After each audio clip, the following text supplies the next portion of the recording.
Alrighty. Let's play some Fire Emblem.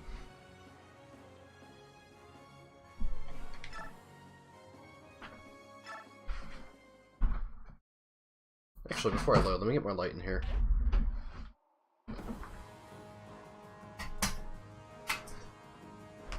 That'll do. Hello, Roro. I've heard tales of the legendary 313 Archer since the GameFAQs days of Fire Emblem.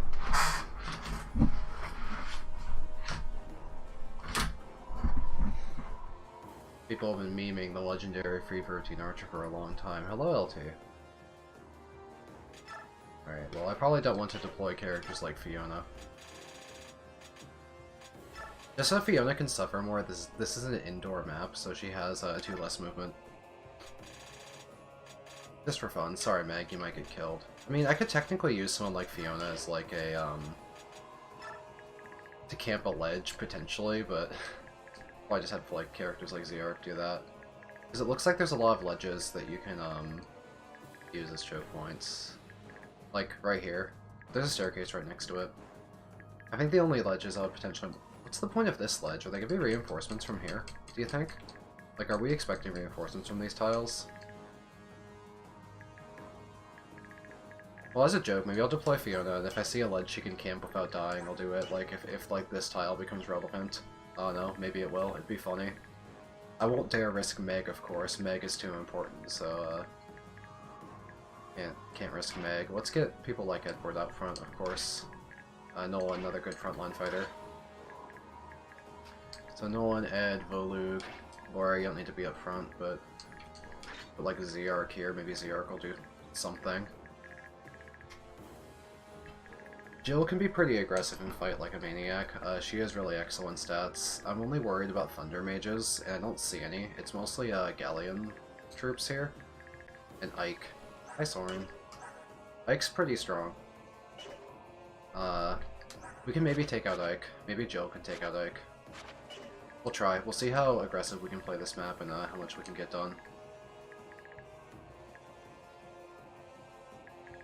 I think the Engage version of this map doesn't do it justice because, I like the verticality of this map. I think this map design is very imposing from, like, the way that the castle's fortress is, formed. And I like how the defenses are designed around this verticality. I think that's actually kind of interesting. The map doesn't look like this at all in, Engage. I really like the tiered structure of this. It's neat. Hello, Dooming. Micaiah's all the way in the fucking back. How are we supposed to use her? We have a Physic, we have a Sleep, we have another Physic staff on Laura, so we have plenty of access to Physic. Alright, I guess we'll just get going. I imagine Jill is going to run down the right side, and everyone else can go left or something of that nature, right? Like all the Lagoon Slayer type weapons, Roro? Micaiah is permanently unable to go past the green line. Huh? She's stuck there? She can still Physic. How many tiles of Physic? She can Physic from pretty far.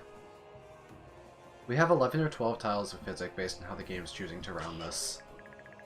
So that's still pretty good. That's still pretty usable. If she's like here, she could Physic. We'll give her the... We'll swap her the high use Physic and give Laura the 2 use. One is like an emergency. We also have this Sleep Staff, so we'll find ways to make Micaiah useful here.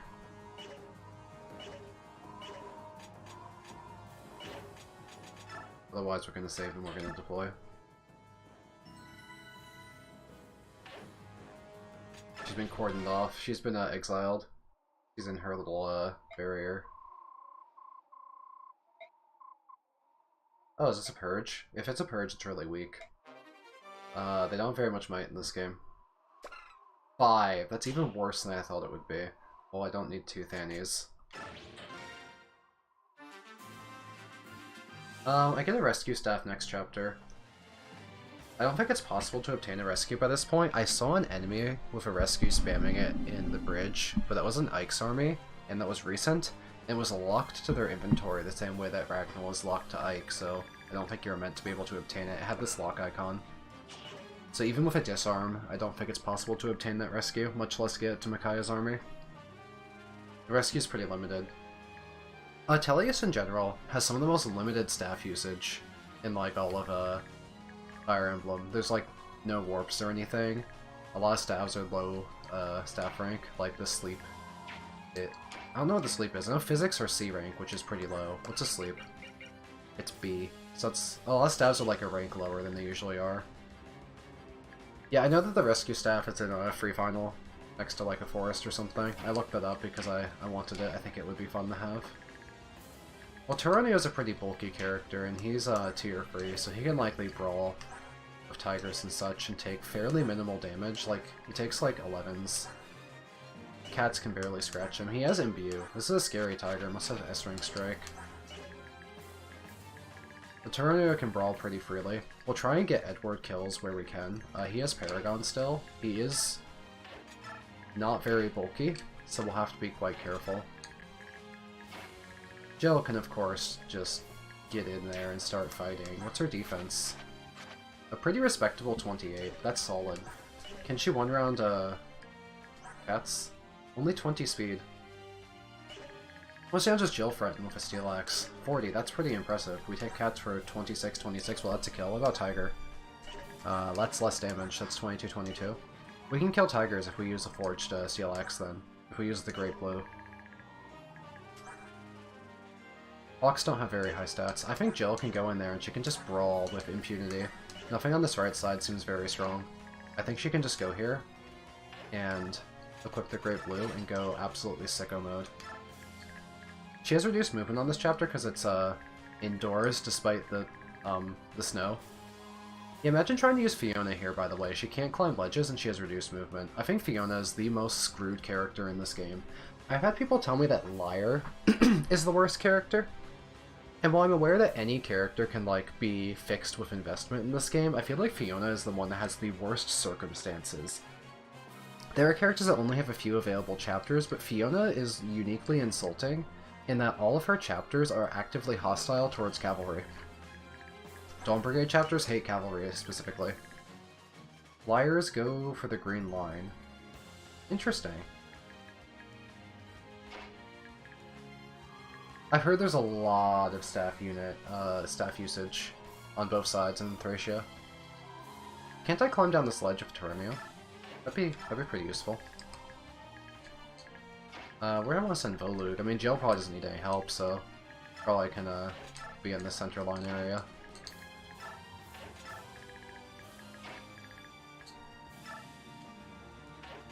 My question is, what's making me nervous is this. This is making me nervous. I feel like there'd be reinforcements. I didn't look them up. Maybe I'll have, like, B-teamers like Soph and Zerk hang out there in case something changes. Or it's, like, emergency bait. Fiona exists. Or I could always, like, tell yellow units to go that direction. This is as far as I can send Micaiah.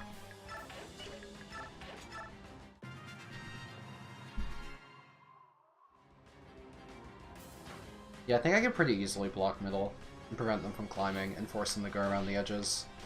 Or I could let some up to hit Turanio. Because I don't know if I want a huge traffic jam when I could, like, maybe I could, like, let them trickle up one at a time, or two at a time or so, but still box them in. And fight. Because I want to fight, especially if Edward.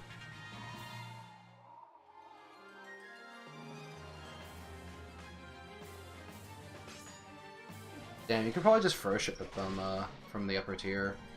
Like, Edward could just throw wind edges pretty safely.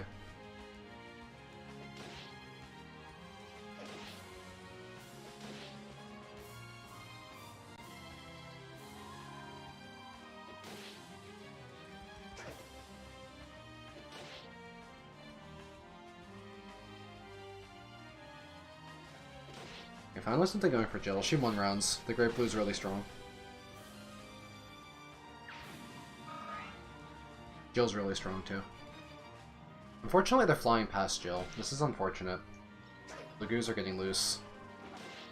I have to send some people to this side to help clean up. The Hawks in particular are a threat. Once the Armor Knights are down, Steph will go for Jill, and that really makes the right side infinitely safer.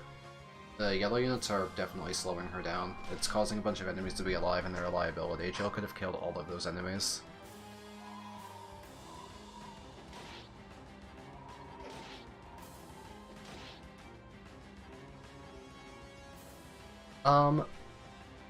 Even if the chapter ends when you kill Ike, because most defense chapters work like this in this game, except for 2P for some reason, I want to use the Laguz as an EXP farm for characters like Edward and Nolan to get caught up, because Laguz are worth just mountains of experience. Like, even Jill was getting some EXP there, because Laguz are just these big EXP balloons, right? So like maybe if I ever see Laguz where Ed can easily take them out, his wind edge is pretty inaccurate. Can he fight a Hawk? Maybe with Chip he can beat a Hawk. Let's try and apply some Chip to set up some Edward kills here. I think that's my top goal. How about a... I forgot to have Volug use the Olivia Grass, but does a half-shifted Volug double? I only need 24 speed, right? So he'd gain 8 and be way over the threshold. Let's apply some Volug Chip then. This is perfect. Half shifting allows me to be weak enough for an Edward kill. That's perfect.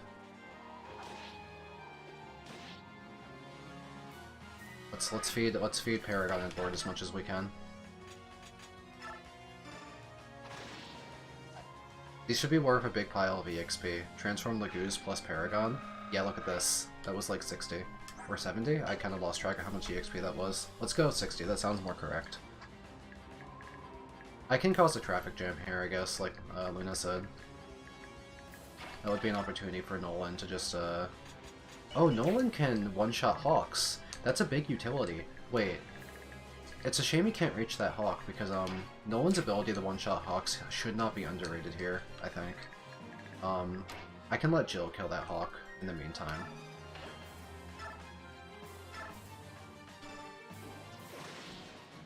Flyers are a liability, so let's take them out.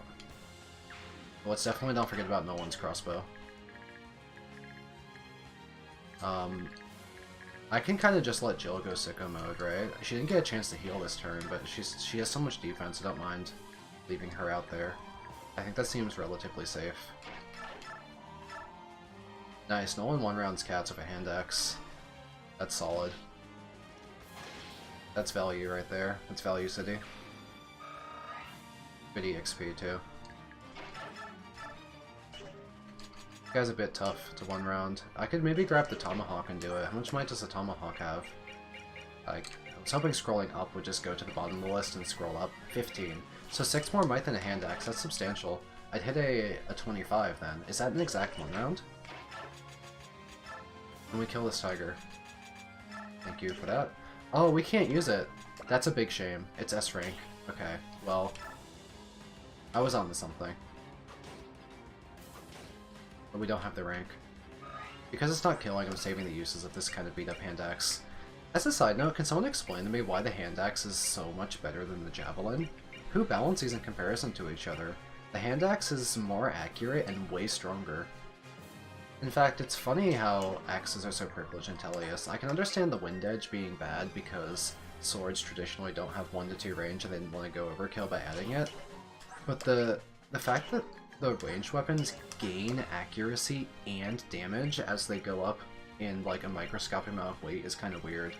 The hand axe is so fucking good. It's really good.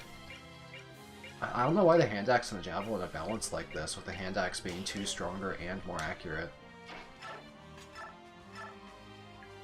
I can theoretically sleep, although I don't think I have a strong need to do something like that. I will purge. It's a Micaiah EXP is probably not something I need, but it does finish off an enemy.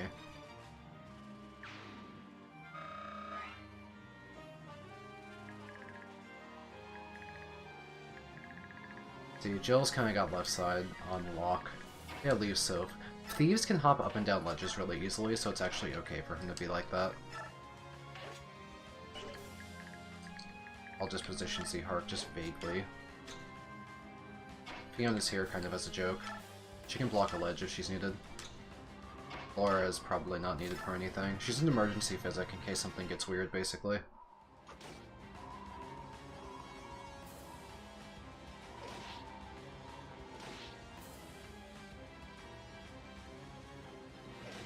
Yeah, these armors are getting fucked up.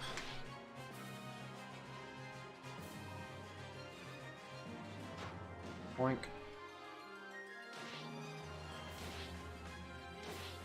For a second I thought that got lethal on the cat. Oh, they're breaking their own choke point? They're running away? Cowardice in face of the enemy! Oh, they want to heal. I can't blame them for wanting to live. Does splash damage have to do lethal? Oh, it's a ballista, not a rock.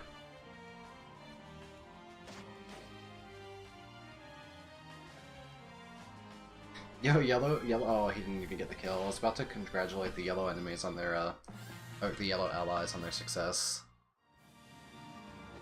No damage. You're fucked. Is this a level up for Jill? Oh yeah. I'll take defense. Regress. Jill's taking more from Tigers than I thought. No, actually no, I calculated 11 earlier in the chapter when she gained defense. That's expected. It's just that cats and hawks don't really damage her, so I don't mind taking the occasional 10 from a tiger. She can always pull back and heal next turn. There's not that many tigers.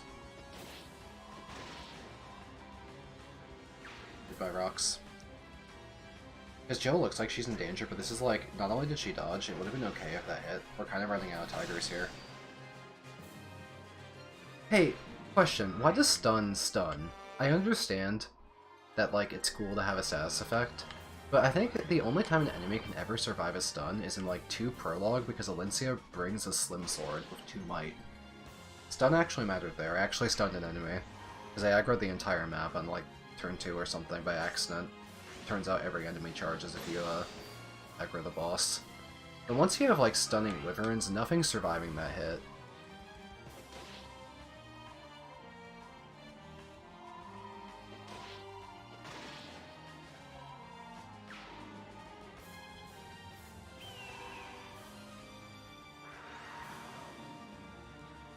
I feel like I've cleared out a lot of the map already. I'm expecting reinforcements to periodically spawn near Ike. But there's already not that many enemies. Jill's killed a lot of them, to be fair. She's been busy. There we go. There's enemies. That's kind of what I was looking for there. But even in the center, there's not even that much action here in the center because Jill has been so efficient. Like, I could have her go center and keep fighting without even, like, having to block the ledge. Does Ike move? Because in Engage, you fight Micaiah in her paralogue, and she stands here, and she moves. You can bait her out on, like, turn 1 or turn 2 really easily and end the chapter super quick. It's even funnier, because I think Soph by her side, because Soph takes Soren's side, I think he doesn't even move. So I think Micaiah is just, like, so easy to do all of. Either way, whether Ike moves or not, I could always have Jill be on one of the sides. He doesn't move for now. Okay, I like the ominous threat, that's exciting. But I could always go here, and, Vulnerary, and leave myself in range. I should be careful. A lot of these ones in front are tigers, and these guys can't transform at the start of next turn, which could actually expose Jill to, like, 4 tigers, which could kill if all of them hit. So let's be wary. Let's be a little bit wary. I'm almost tempted to let that tiger climb, because he couldn't get very far if he does climb, and I have the opportunity here to, have Nolan help clean up some of these cats, because he is fast and can double. Let's do something really accurate. Okay, we have a lot of damage, so we could go for the weaker one, or the higher HP one. Wow, that Biorhythm's crazy. This cat has 71 avoid. Maybe Edward can hit it. Okay. Yeah, Edward can clean up cats. His offenses are actually fine.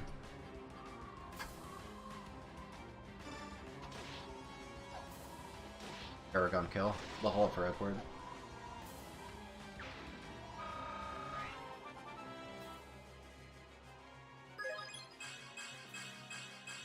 Very Edward level up, strength and speed.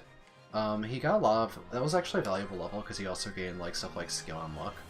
He's kind of like making good momentum towards a few caps here. And once he has a few caps, it's actually possible to gain, but you know, some unbelievably desperately needed defense. How's Voluga handle? Yeah, that guy would live. I can apply Chip with Soph. Or Soph can even go in with the Beast Killer. That's pretty effective because we don't take any damage.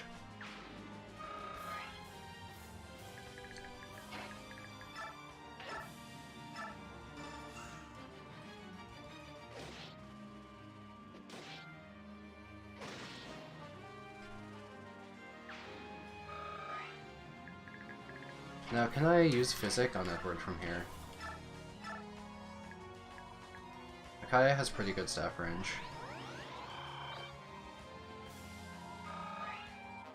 I'm having fun with it so far, Luna. I like the variety of the available choke points. I like how the choke points, for the most part, are wide. There's a 2-tile here. There's a free tile ledge. A ledge is easy to cover, but it's also very wide. I like the mix of this ledge and the stairs. I like how there's flying enemies incorporated. I like how it's asymmetric as well, because like look at this 2-tile ledge here, but this 1-tile ledge here, but there's another one here. So slight asymmetry helps make the map a bit interesting visually and in the gameplay sense. I like how the reinforcements have also been asymmetric. It adds more of a unique flow. You have to be more responsive. So yeah, I've enjoyed the first few turns of this map, actually. I thought the last map was kind of bad, but this one has been pretty good. How defensive is Tyranio? He's... yeah. 5 million Tigers could definitely put a hurt onto any S-rank strikers. Yes, okay. Because these are S-rank strike Tigers, I should be wary. If I'm in range of all of them, then that could actually be a serious threat. They could do a lot of damage to Jill. Instead, I'm going to be in range of this cat and this hawk. In fact, I could, I want to heal this turn, so I'm not going to attack, but I want to be in range of stuff. If I'm not fighting a tiger, I don't think I need to use the Great Blue. I think I want to go into a weaker weapon, so we'll use a Steel Axe.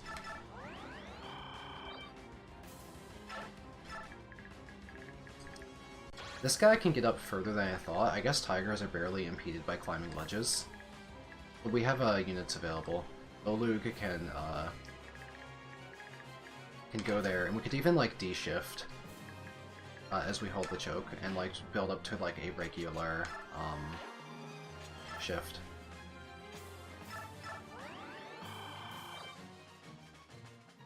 Oh, he lost his entire gauge when he unshifted. He had 23. I assumed that that would maintain. Alright, so the unshifting was pointless, but I was thinking of an actual purpose there. ZR can fill the empty spot, so Tyranio can run over here and participate in some combat and take out a cat. Or not take out a cat. What's his most accurate weapon? I guess the Silver Lance is pretty accurate. Well, let's put some substantial chip on this cat then. Or fail. I played... My friend talked me into doing Conquest Chapter 10 on Lunatic. I had an okay time with it. I captured the enemy from Chapter 9, the boss. If you remember his name, I don't. The Hashiden, like, Halberdier. And that was a help. But I wasn't familiar with the map, and I didn't make, like, the best use of my positioning. It took me a couple tries. But it went okay. The map is very dynamic, and Luna's completely correct in that... Yeah, Haitaka. I got Haitaka. The offensive play gives you so much wiggle room in that map. Because the enemies are very dangerous on enemy phase. If I recall correctly, they had some extra skill. It may have been like a seal or like a poison strike kind of skill. That was pretty threatening to deal with a lot of them on enemy phase.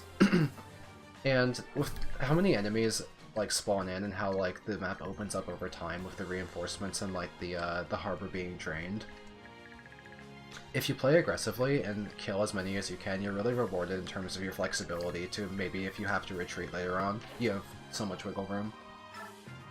Now, I'm not sure if they had, maybe they had blow skills, they had some sort of like, there was a justification for wanting the player phase out those enemy units, but I don't remember what skills they came equipped with. It may have been blows, it may have been seals, it may have been poison strike. They had something. There was a reason. It doesn't come to me right now. I didn't play any more Conquest, mind you, past that point. Because I couldn't really get into the game. Like, the vibes. Like, Chapter 10 was good. But the overall presentation of the game, the characters, the story, and stuff, all that didn't really speak to me. And I just couldn't muster up the motivation to continue Conquest Lunatic, knowing that it gets very difficult in the endgame, and I wasn't, like, prepared. I didn't have the game knowledge to, like, push myself towards success, I feel like. I felt very underprepared to be playing Conquest Lunatic because I had never even finished Conquest. And because the game wasn't, like, hooking me, I didn't want to do, like, the research. I know that in the end, I did start some of the research. I know in the end game you want to one-round Takumi, because that chapter is unbelievably truly ass. They hit you with permanent stat debuffs and such. Wait, is Soph dead? For some reason I thought these, oh, the Lagoos don't suffer the indoor, mounted movement penalty. For some reason I thought they had 6 move, not 8. I just didn't even check it.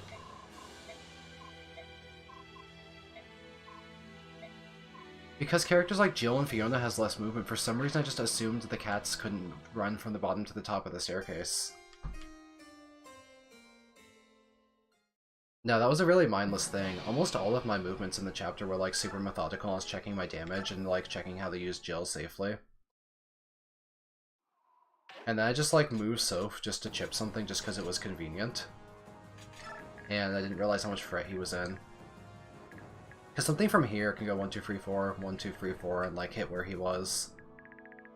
Yeah, no, cats have, what's your movement stat? 9! They have 9. Yeah, no, they have 9. 9's really long.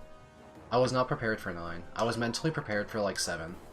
I did not check their movement ranges, carefully enough. 9 is really far.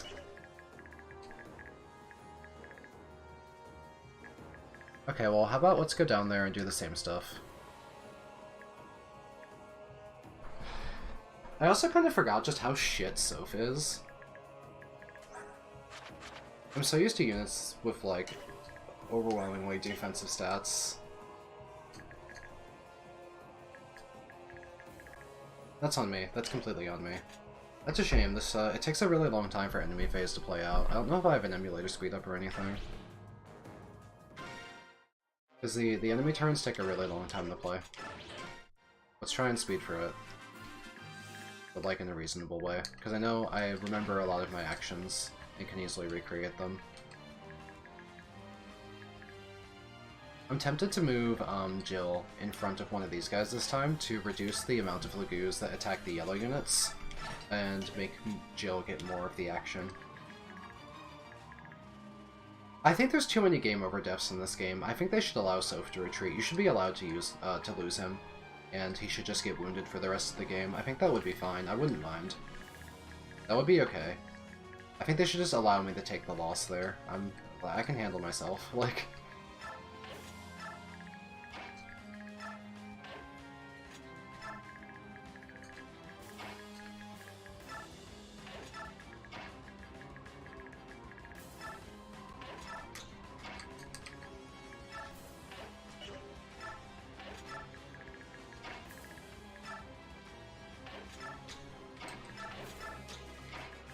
Joke Fiona.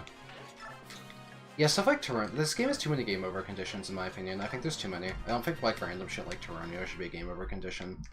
They're just constant all over the game. There's just endless game over condition characters, like Neolucci, Chapter 2, or Chapter 1 Leonardo, stuff like that.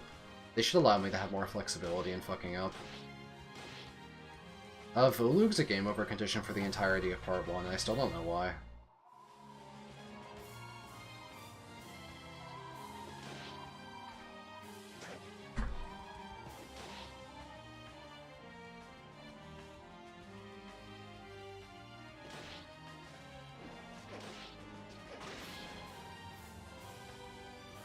Okay, I'm playing better this time because this way, those Armor Knights are much healthier. And Jill is taking out more of the enemies. Yeah, part 1 is a lot of crutch units, and in my opinion, if you get all of your extremely strong units killed, you should just be allowed to, like, ruin your file. I'd rather be allowed to lose a unit that's semi-important and keep playing than be, like, babied and, like, have the idea of if anyone dies, it's a game over, so you don't soft lock or whatever. Oh yeah, leave Micaiah without the family dog. My bad. I shouldn't dream of separating Micaiah from the dog. That's on me. I shouldn't have said such things. Unbelievably good level up for Jill. I guess that's a reward for restarting. She got like every stat. That was insane. That wasn't just strength magic, or I mean strength speed defense, it was also like res in there. Still strong.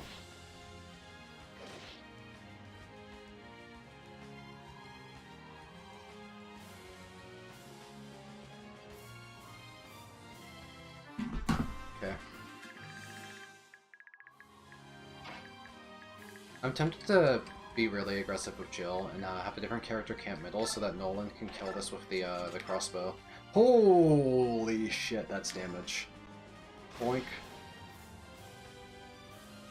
Yeah, Dooming, like, the amount of crutch units you get in this game is insane. All the royals for tower, I've seen them.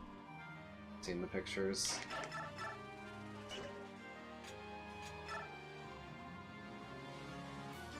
Paragon kill.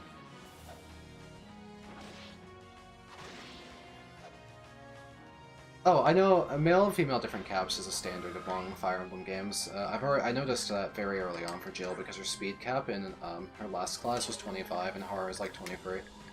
There's a lot of that in Fire Emblem. It's absolutely everywhere.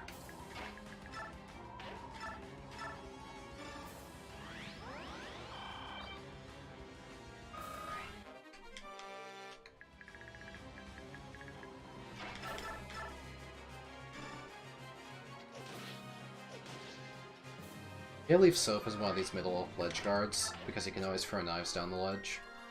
And need those tiles blocked, and that leaves Volug to be flexible. Yeah, there's different promotional gains based on gender as well.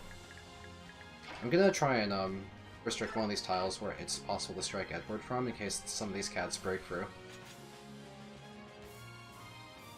Half shift Volug's pretty good, honestly.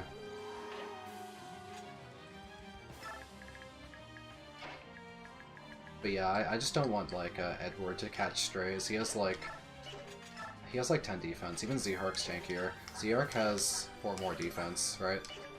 Which kind of compensates for the lower HP. Okay, so Jill is doing really well. She can, fight, like, pretty much infinite cats. So, as long as we don't fight 5 million tigers, we can fight infinity cats. But we could fight one tiger, that'd be fine. Let's just stay out of range of, like, multiple tigers. I wish it would show me their fucking range, that'd be nice. It's about the same as this tiger.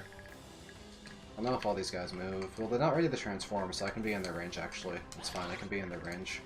I can be in the range of a bunch of tigers. I'll attack this and Kanto here, and then fight, like, infinity cats, because cats don't do much damage to me. How did Laguz work in this game? Okay, I can explain. They're a bit different than in POR, where they auto-transform once they finish their gauge. Laguz gauges typically start at 0, and then you choose when to transform once the gauge is full. Volug here has a skill that lets him transform at any time, but he gets half stats. Your transformation usually doubles your base stats, but because we half shifted, we got half increases. It's kind of like the demi-band from POR. We basically demi-banded him. Because we didn't want to deal with his gauge, we just wanted him to be able to fight immediately. Enemy Lagoos start with various transformation, so these guys have their gauges mostly full. They're not going to be full at the start of next turn, so I'm not worried about them. But, like, the ones that are full will, like, run forward and transform immediately. And be dangerous. Mascot Fiona.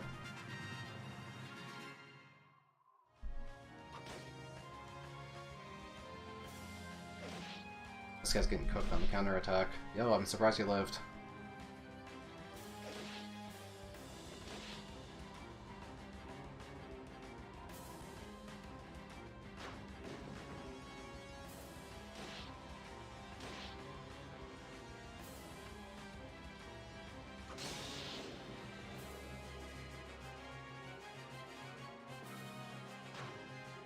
Boink.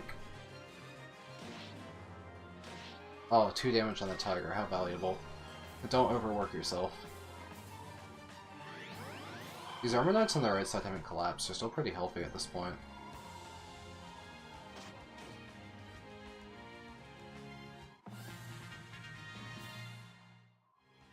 Alright, this is the Jill fights everything turn. She's strong though.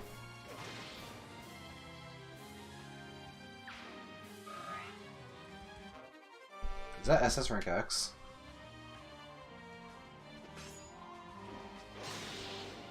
Now you're just showing off.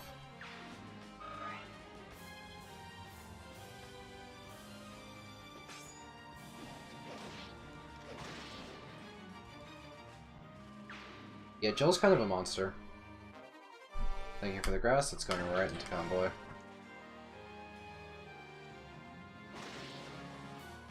So I could use that weakened tiger if it survives. Yeah, it'll survive, its allied turn already went. I could use that as an Edward EXP moment if I don't want to move Edward too close to the other cats. I must be very, very aware. The thing about next map, I know next map you're Ike's and you're fighting Micaiah. I know there's a rescue staff. I think it's like a kill X number of enemies before it ends. That's basically all I know. There's also 10 million green units. I'm thinking of doing a joke where I put a timer on the screen during enemy phase in Free Final. And then when the enemy phase starts, I'll just like run it, and then I'll pause the timer after the allied and enemy phases finish, and we'll see how long it took. X number of units dies. Do your own units count for that?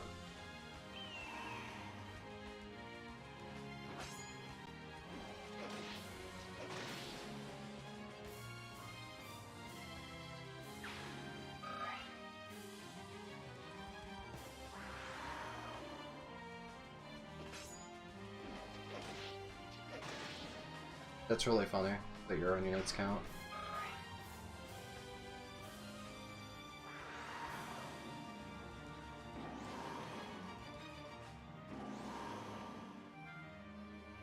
I know very little about Part 4. I just know that there's the army split, and I think Oliver shows up.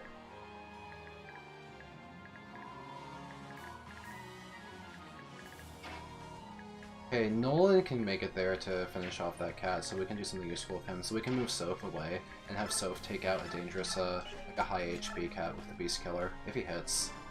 And God damn it, Soph. I was trying to leave him much further back this time, so you get attacked by way less stuff.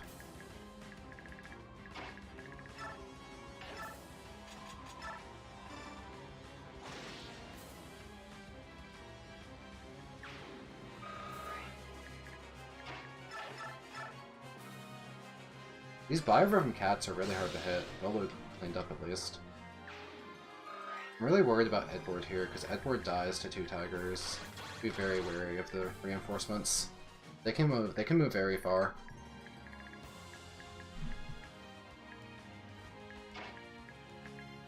Can I kill 1 tiger with the Wind Edge? Then Zihar could clean up the other one for me, and then the yellow units are going to get targeted.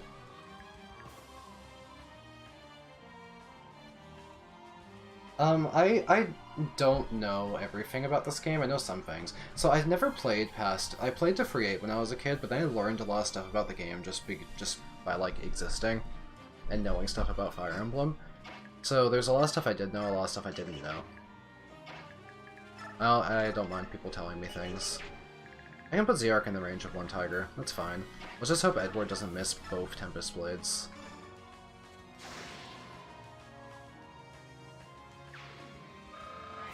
That's a lot of EXP. Let's go Paragon. Very Edward level up. Yes, so let's be in range of exactly one Tiger.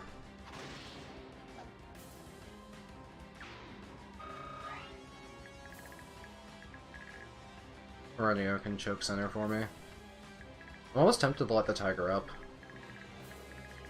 But he just hit the yellow guy instead of me, so it's not that interesting.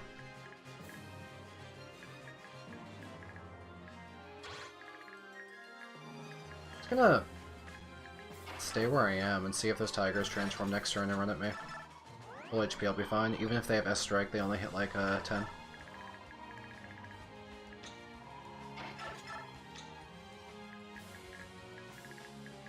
They keep Soph topped off just to be safe. He has like kind of pathetic HP.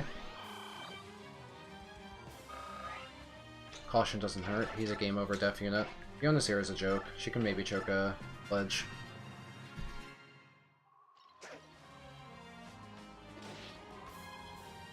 A lot of Tigers are going to run in from left now.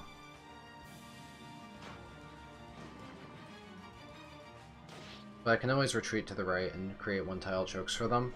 I can also camp that ledge with Fiona or something. Oh shit, what the hell?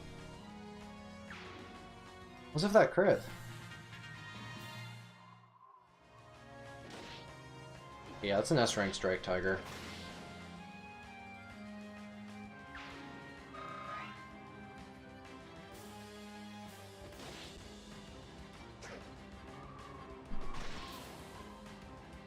Free protein archer strikes again. We're trying to be at gaming. It's kind of hard. He only has 10 defense, so he's extremely fragile. We're trying to get him Paragon kills to get him caught up. He was really bad in free 6 and free 12. Like, all the apart free Micaiah chapters are super defensive, so you want, like, a sturdy character. So, like, Earth support characters are really good, because they can be avoid tanks. Jill's pretty good because her defense can get pretty high. My Edward's been pretty shit. Roro, do you want to finish that? Or can I finish it out loud for you? No, I'll just go ahead and read your, Ed Gaming, also known as Edging. Okay, reinforcements from here. Jill can deal with them. But they're gonna just jump up the ledge and go for the yellow units. Unless I have a way to block the ledge, but I can't really get there. Jill kinda wants to heal anyway.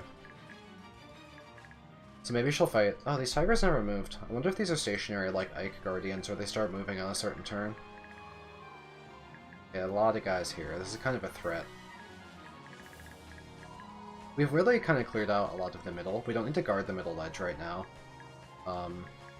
So we can guard, like, this choke, for example. I can get, like, fragile units to safety by climbing up, and I can always block the ledge with Fiona. That's what she's here for. And then someone like Nolan can hold for me, just safe. In fact, blocking the ledge with Soph would be reasonable, because if anything hits at the ledge, you can throw knives down at them.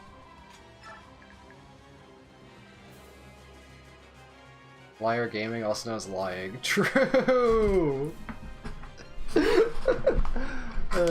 Let's get Edward behind the safety of Nolan and Tyronio. Let's bring these enemies into Nolan. Nolan with the Tavros and Volug nearby is a good mix of defense and evasion.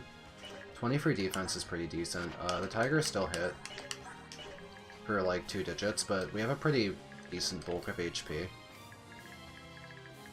And some of them will likely miss. Tigers have hit rates around 150, 160 based on Biorhythm, but with Volug nearby, we get a lot of evasion. And they'll have like coin flips to hit me. All the cute characters are bad. Aww. A true penalty. A rough life. Defense X, let's talk.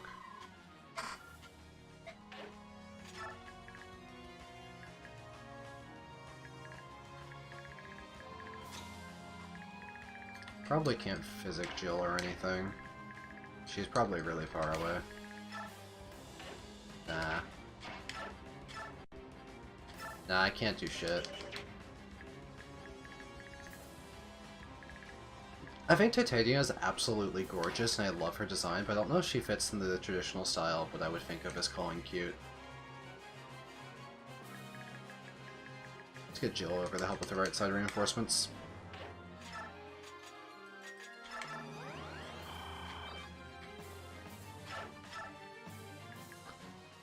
Nephany is one of those characters where she's very popular, so people invest in her. And Teleus games are games where it's easy to highly invest in units because of bonus EXP. I'll tell you that FE9 Nephany, I'd say, is actually kind of bad, because horses are unbelievably good in that game. She has strength and defense deficiencies and no horse, and she doesn't use axes, which are the best weapon type. So the Wrath Vantage in POR is kind of a gimmick that people use to justify their favoritism of Nephany, but she's definitely mid. She's pretty mid. The horses are too good. FE10 Nephany, I think, is a little bit better. Mine was really favored, though. I did crazy favoritism on mine. Mine has absolutely insane stats. But I think that she's better in this game because they made Halberdiers more of a crit class, which is kind of cool of a gimmick. And the horses are less OP. The infantry is better in this game, so Nephany stands out a bit more, I think. She's like, not Har, but like no one's Har, right? Yeah, like RD Mia is good. POR Mia is terrible. Swords are just truly, really, just unsalvageably. They're so bad in POR. It's really sad how bad they are. The forging costs for swords in POR are extremely expensive, just have way worse stats than the forged axe, which also costs half. You have no ranged weapon. Mia has like no horse. She's fragile. Like, she has really bad strength and defense. POR Mia is suffering. Dodge tanking is only good if you have Earth Affinity in POR. So like Ike Oscar, or like even someone like Tanif. Earth Affinity characters are good for dodge tank. But if you don't have Earth Affinity, it's a lot harder. Yeah, because everyone can hit caps pretty easily in POR because the growth rates are really, really high. So if you have a really low cap, you legitimately can't one round in Final without a crit, for example. The enemies in Final on the hard mode are too bulky. Even a Pegasus Knight with a forged up Silver Lance can struggle to one round an enemy in Final because of their caps. It's even worse for a Swordy that have weaker weapons.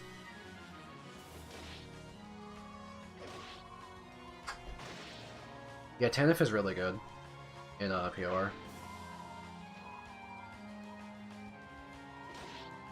She's crazy. It's like you get a Pegasus Knight that's also a Summoner archetype unit that's like a really interesting unit, but she has a lot of privileges between the flight and the her good weapon ranks and the unique ability.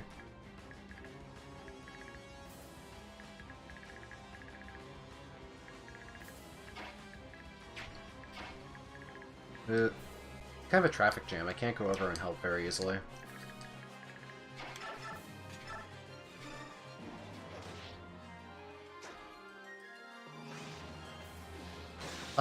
I would recommend playing POR once for the story.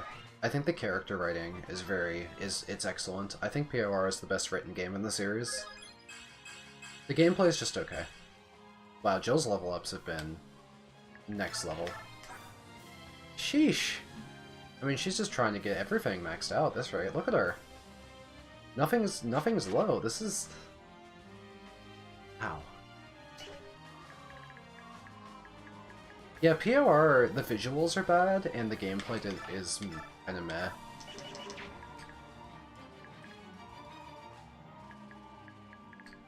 Kind of a shame. I'm very tempted to move Nolan, just so Edward can get a Paragon kill, and then I can have Tyronio stand in front of Edward so that he's not threatened. That sounds good, because I can't even get a kill with the Wind Edge from here. And I guess I can move Olug and have Nolan maintain this spot. I probably have good enough accuracy. Oh, it's really bad. The Tiger's up by her with him, I'm down by her with him. I don't think I can hit consistently with the Wind Edge right now. Then I'm gonna do that. I'm gonna move Nolan, heal him, Have Tyronio replace his spot. I'll just set up an Edward Paragon kill.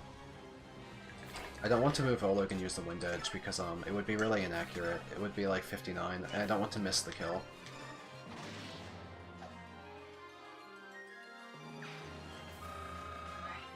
But now I'll have Volug or Tyranio stand in front of Edward. Okay. Okay, level up, nothing exceptional. Yeah, why not Volug? Just stand there and wait. Now we still have that choked off, and Edward's safe. I was talking about that a lot, Thomas, yesterday. We had a discussion about the Blood Pact and, like, the game's, like, plot and narrative. And I was under the impression that the framework was actually pretty good for this game, but I think that a lot of the conflict is really clumsy. I don't like the pacts, or the way they work, or the way their power transfers, or how they're overpowered, or... There's a lot of things. I had a lot of complaints about it. No defense, woo! Yeah, that's an Edward moment. I could actually throw a knife. And then have someone else stand on that ledge. There's some chip. Okay. Everything looking pretty stable right now, as far as I can tell. I could purge something randomly, but it wouldn't even kill, so it's probably not worth it. No one to really heal. Makai is gonna pass turn. Unless she could hit something from over here. Almost 0, I can tell you with confidence. Edward gets levels in defense almost never. Yeah, Third Rebirth, I really... When I was playing Part 2, I didn't like it that much because... Not because I didn't like the concept or something, but because they weren't giving enough time, like screen time, to like Alencia. Alencia has like a whole character arc there, but she's only in like 2 chapters, and you don't really get to play as her. Instead you have to go just do side quests like, oh, go to the farming village. Oh, go have Joffrey Squadron. So it's hard for anything to have time to settle or to have meaning or weight because it's really rushed and you keep changing your viewpoint character over and over again.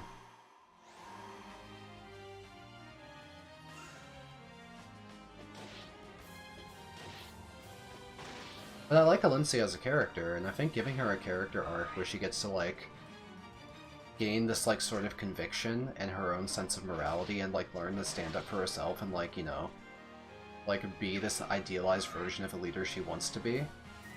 I think there's like so much good stuff there and I really like parts of it.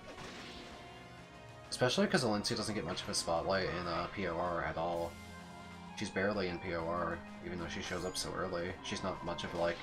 She's like a Guinevere from FE6, where she just like watches the main character do stuff and then gets to be a ruler at the end, without having really accomplished anything on her own. Yes, exactly. Alencia's cutscene is... Her development is in cutscenes, but it doesn't have anything to do with her gameplay. Yeah, Ike already doesn't really do anything. Ike has an absolutely fantastic character arc in FE9. You get his full growth from, like, you know, like, this, like, teenager who's in over his head, and then, like, desperately trying to learn how to take over the company when his dad dies. This transition of him, like, getting used to it, becoming a general, being super over in his head again. I also love how Ike, like, actively learns to become a better person. Like, he straight up doesn't even know not to, like, he's not supposed to call Laguz subhumans, so he's accidentally saying racial slurs to Ranulf when he meets him, stuff like that. But Ike is a character that truly, embodies, like, that, like, good morality protagonist. A lot of the time, a protagonist is just assumed to be the good guy in media, but they don't really show it, or they don't really live it. Ike lives the good guy, archetype, because he has like a sort of outraged rant to the Bennion senators in POR, where he's risking everything just to be able to live to his convictions, because he's disgusted by how Laguz have been treated in Bennion historically and the ongoing, like, escaped slaves, the Bennion slave trade, things like that. And Ike risks losing support from Bennion just because he wants to, you know, he's not willing to bite his tongue and just, you know, be a nice little boy for the senators. That's another reason why I like Eliwood, actually. Because in FE7, Eliwood risks... I think he risks not getting the Fire Emblem from the Queen of Byrne, because he cannot stand the fact that the Queen of Byrne only cares about her son Zephiel as a political piece, and doesn't care for him as her actual son. Because when Zephiel survives the assassination in the Jafar chapter, she only cares that he's alive because he's valuable politically, not because, you know, he's her child. And Eliwood is just like... He goes berserk. It's awesome. It's a great scene. I absolutely love it. It's a great scene. I really like Eliwood. I wish more people liked Eliwood. I feel like I'm a rare Eliwood liker. I don't feel like there's a lot of like big Eliwood enjoyers out there.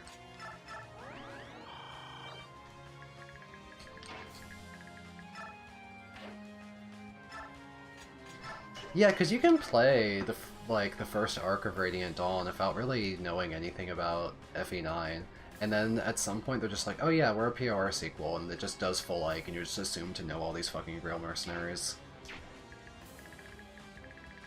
I've been rambling a lot. What have I been doing in the chapter? I haven't thought about a single decision I've made in the last 5 minutes, I think. I think I'm just gonna have Jill fight all these reinforcements. That sounds good. Let's kill the untransformed Laguz, for convenience sake, and get to fighting these tigers. Yeah, Leonardo's not here. He's level 5, I'm sorry. I know he could use a ballista or something, but I didn't deploy him. But yeah, Eliwood is criminally underrepresented among the trio of the FE7 lords, because Lyn and Hector are fan favorites, but it's like, it's crazy how Lyn and Hector have their own emblems in Engage. One's DLC, I know, but Eliwood doesn't even get a mention, when Eliwood is ostensibly the main character of FE7. So is the description on Resolve blatantly extremely wrong or something? Wow, fucked up level up, HP luck. I think the English text on Resolve says it's like 20% threshold, and it was clearly activating below half there. I think it's embarrassing how many pieces of text are just like blatantly incorrect in this game. I know that some of it was due to the gameplay differences in the localization not catching up to the translation, but even so, these are sloppy mistakes.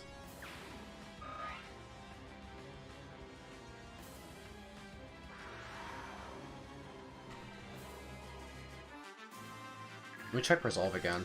I think Raph says below 20. Yeah. Come on. So, like, in the Japanese, they buffed it between the Japanese and the international versions, but they never updated the translation. So, whoever was rebalancing was just not coordinating with the people translating, and I think that's a shame.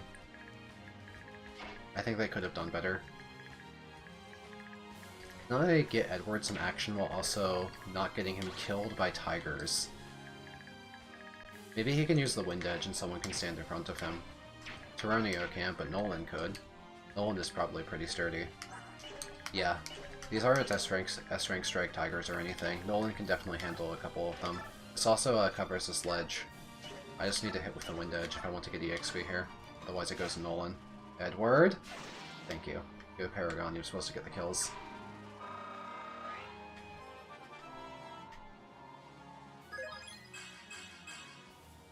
Sure. Not anything special, but he's creeping along. He does proceed. Okay, let's hold with this nice defense axe. And let's go over and heal Volug. We can have Micaiah use Physic. We don't need to use a Vulnerary. It wouldn't full heal anyway. I'll redo my half shift. And cover the side of Edward. Yeah, Japanese Edward and Leo, I looked this up, they start at level 1 instead of level 4, which is even more screwed. It's insane how they wanted the Dawn Brigade to start at level 1 when Ike Army people join as high as like level 16 tier 2. I'm looking at you, Titania. The Dawn Brigade struggles to catch up. Thankfully they get to fight a lot of Laguz, which are EXP bombs, but even so, it's like... pretty hard. Jill is getting the lion's share of the EXP because she's just so mobile and powerful. I haven't done Maniac, no. I heard that it was not that good because it relies on enemy quantity spam in a way that's kind of tedious.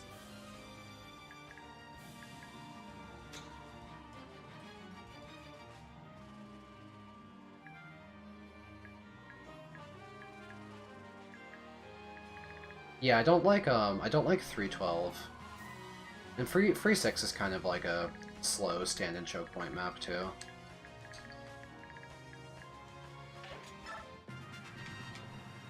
Yeah, like Clash is already such a large-scale map where you get to deploy like 20 people and there's like too many units. Imagine that with like a million Maniac mode reinforcements. It would just drag on, right? It'd just be too much.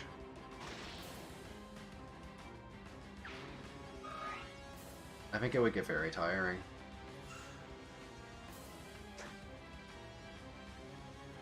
Yeah, Mia looks strong. I didn't use her because I wanted to funnel all my EXP into Oscar instead. Not because Oscar is good, but because I just like him.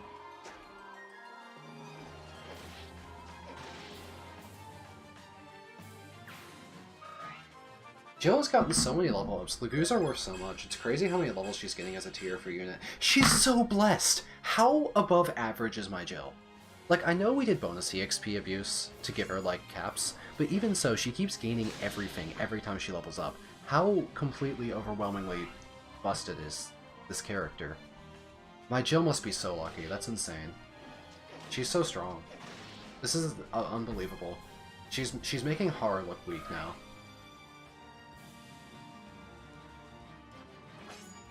Like, Jill's becoming my strongest unit across all armies, which is a crazy thing to say. At Dawn Brigade. No magic trash. True!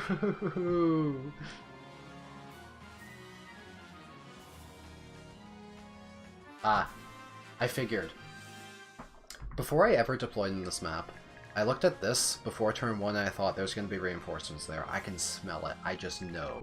I just know there'll be reinforcements. So I had Fiona here to block a tile. The averages don't really apply, Thomas, because we used a lot of bonus EXP abuse, at the end of her tier 2. But what you could do is you could look at what her caps are in tier 2, and check that plus the promotion bonuses and see, like, how blessed we are in just our tier 3 random level ups, I guess. It was nuts. I would like to say that I think it's impossible for Jill to be better than Har, because Har is the best unit in a lot of chapters. A lot of Ike's Part 3 chapters are very restrictive in terms of infantry and horse movement. Har ignores that. So Har has a lot of chapters where he's MVP. I think Har is MVP in 2E, in 3-2, in 3-3, in 3-4. What's Free 5? I don't remember what Free 5 is. Can someone remind me what chapter Free 5 is? Let's skip ahead. Free 7, the Swamp. I think Har is MVP there again because of his mobility advantage. So I think there's just too many chapters that are catered specifically towards Har, and even if Jill is kind of strong when trained, I think there's just less of an impact she's able to make compared to the truly overwhelming advantage of what Har gets to do compared to every single other Grail Mercenary. I want to chip this tiger so Edward can kill a Paragon. The defensive chapter of all the cavalry. Thank you. Har's really good there again. It's not as much of a degree as in any of the other chapters because the flyer benefit is still very good but not as extreme. The volcano as well is not extreme towards flyers or anything. But there's a lot of chapters that are very extremely weighted towards Har being the best character. Due to all of the terrain. Is Edward in danger? A hawk can hit him. Does this guy transform? No. I don't care about one hawk hitting him. Caps for T2 are 28 strength, 25 speed. So we got like, what, 3 speed from promoting, and then we got like 3 more from just leveling up. For defense too. I think we've gained 3 speed and 3 defense each from our random level ups. The res, we've gained a lot of res. We must have gained 2 res as well. We've gained a lot of res. We've gained everything. We've gained a lot of everything. Lamia, that's exactly where I hit my part 3 burnout. When I was 13 years old, I beat 3.8, I beat the Volcano chapter, and I shut off the game console and I never turned it back on. I never did 3.9. I never did that Joffrey chapter. That's the exact point I quit. That's a fair point, Third Rebirth, that good flyer units often get biased in unit evaluations because people assume they get extra investment, but I would like to state that Jill requires more favoritism than Har. Because Jill requires a lot of kills or bonus EXP, and Har is like 1 speed wing and he kills the entire game.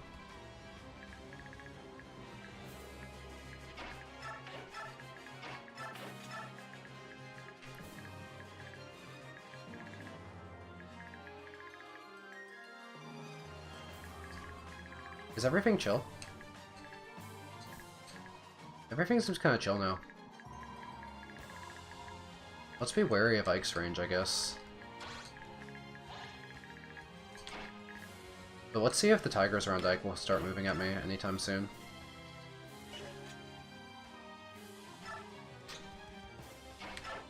I would like to argue that I think that Nolan investment is pretty good. He doesn't fly, but if you went crazy on him, he could also cap a ton of stats because he has really high growths in a lot of keys places like speed. And while he can't fly, and of course flyers are good, Nolan is uniquely good at doing Earth affinity pairs with either Nolan Volug or Nolan Zeark. Because you could do Zeark investment, it would be so much better than Edward. Because Zeark doesn't look that special, we didn't really train him, but with Swordsmaster level speed and a full Earth support, you can do Zeark dodge tanking in the swamp and in a free 12. So if you don't do Jill, you could do something like a Nolan Zeark investment pair, and I think that would pay off. I think that would be pretty strong actually. I don't think Jill is required. I think Jill is really good. I think Jill's really good. I do not think she's required.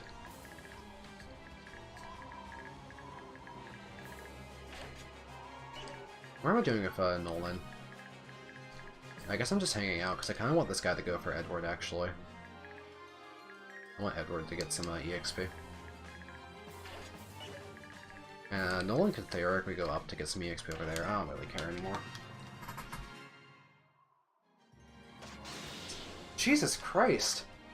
The Free 13 Archer memes were not fucking around. What's with this guy? I don't know why the Hawk went for Tyronio. That confuses me.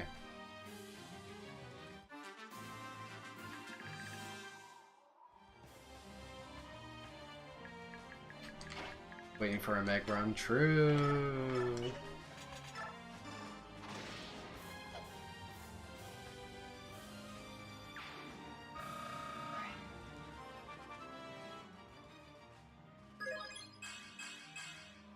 Oh yeah, no, I'm not trying to say that any Dawn Brigader is as good as Jill. I didn't want to imply that. I just want to say that, as strong as Jill is, you can play the game perfectly fine without investing in her. If you give the investment you would give the Jill to some other units, you'll still have a good time. Jill's, like, obviously really, really, really, really strong, but I don't think she's required. The only thing I was trying to say is that she's not required.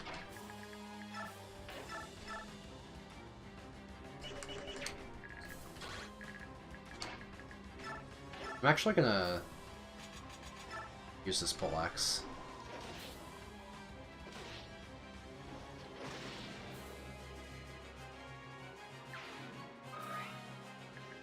Yeah, I've heard a lot about using Jared as a way to abuse characters like Fiona or Meg to make them usable, because it's really hard to use them otherwise.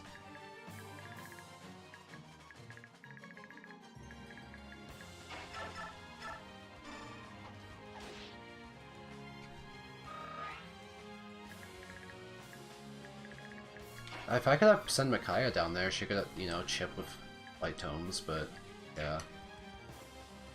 Apparently on hard mode, Jill is a little worse because, you get less EXP and less bonus EXP. That's what I've heard, so it's harder to do the high investment in her because she starts as like a unpromoted unit. I'll actually know though, I never played hard mode. I'm not really interested in hard mode in this game because I don't like the changes they made.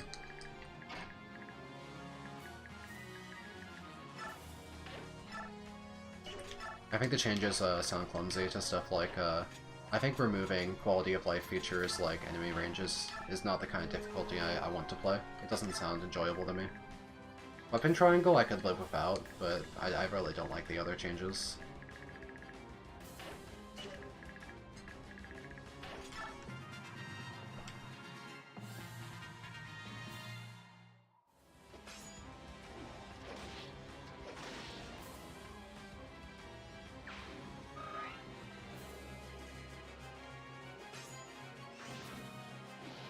I heard about the quality of life patches and such, yeah. Like, the weapon triangle isn't, like, my breaking point or even something I have a particular opinion on. But, I do have an opinion on removing enemy ranges. I think that's very silly.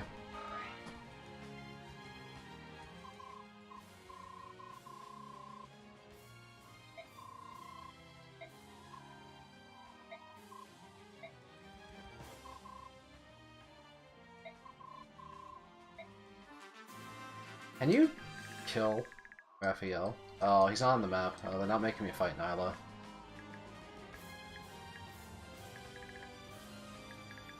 I'm kind of just like, I could fight Ike. I'm very aware that you can end this map early by just fighting Ike. You probably don't have to fight any of the reinforcements. You can probably run down center and just kill Ike and end chapter. I'm kind of taking it slow. It's fun to kill everything. It's giving me a lot of experience.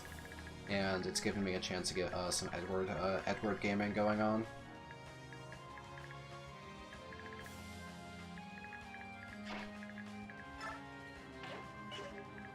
Edward could maybe make it up top and throw Wind Edge and get some more Paragon kills before the chapter's over. He could maybe get a kill on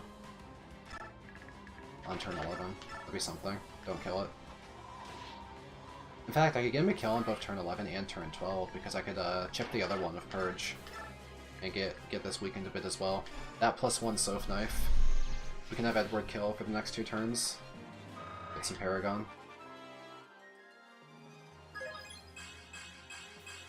Very Micaiah level up. Can Jill take on Ike? I mean, Jill's just stronger than Ike, isn't she? Ike has the Ragnall, he hits a 45, that's kind of threatening. That's a lot of damage, but it only does 14. 14 damage is not that high. We double him. We double Ike. How much damage could we do to Ike? He has 31 defense with Ragnall. How much damage could we do? We can do a lot of damage. We'd lose Weapon Triangle, but we threaten like 47 after Weapon Triangle. I guess we would hit 16-16. It's hard to kill Ike without a stun. He still is pretty bulky. He has a lot of Avoid too, for some reason. But he's killable. Jill is stronger. But Jill's just hanging out, she's just getting experience on these enemies. I want these tigers to start moving in to fight her. I'm out of Ike's range. I don't really care about killing Ike, actually. I'm just kind of seeing if they start moving, and if they do, I can afford to retreat with Nolan and Bolug just fine. I don't think I'm particularly threatened.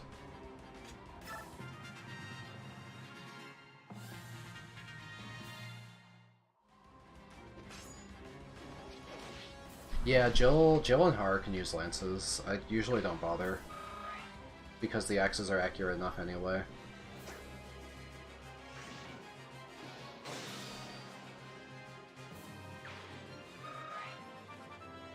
Jill has gotten 5 natural level ups. It truly is unbelievable how much EXP Laguz gives you. That's magic cap, by the way. It looks like the tigers have finally started moving. I've been waiting for them to move for a long time. Yeah, I feel like removing Weapon Triangle would make axes even stronger. They're already pretty strong. It's not like you need a good matchup for an axe to be strong, so removing the bad matchup adds consistency, I think. Oh, hi.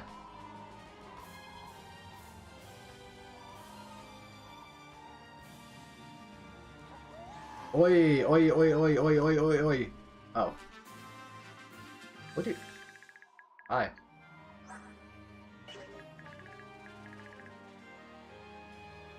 She scared me. I thought she was going to fight me. I'll admit, I got scared. Hey, weaklings. Wait. Stronglings. They're scary. I'm not gonna fight, I just want to check. I just want to see. Wait. I fuck them up. I actually fucked them up, that's crazy. Jill's strong. Wait, Jill's stronger than the Grill Mercenaries, confirmed. Oscar's hard to hit because of his Earth Affinity. With Ike. He's really hard to hit. Otherwise, these Grill Mercs are kind of chumps. I could actually maybe take on... I could maybe lure out Oscar and Titania and fight them for EXP. As long as I'm outside of Ragnall range, we can maybe get a lot of EXP on, onto Jill here. Speaking of stuff, let's, do this. Move here, throw a knife. We're gonna try... Oh, you're too strong. Yes! You're weak. Thank you for being shit.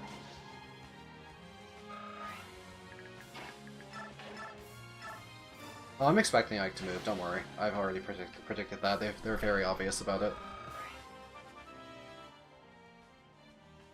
That was supposed to be Edward.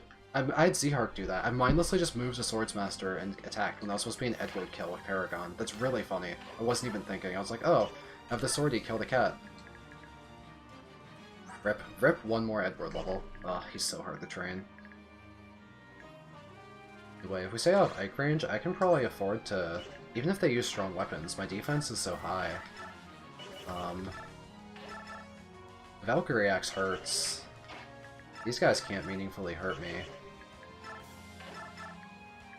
And especially if I can get Oscar. Wait, what if they proc Soul?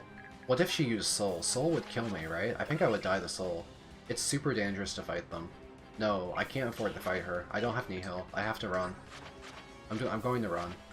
I have to run. I can do this. I can kill Void as a joke with a hand axe, and I can just get the hell out of there. Can I move enough tiles? How many tiles can I move? 1, 2, 3, 1, 2, 3, 1, 2. I can move a lot of tiles. So let's do a kill and go. Back Titania from distance and can't back. She'll catch up to me. I'm willing to fight Oscar if he has his javelin out. But you know, Titania is right. Wow, 1 EXP.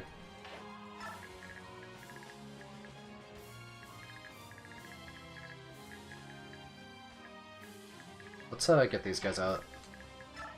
There's a loose tiger anyway. I don't know where that tiger's gonna go. Let's give him the target.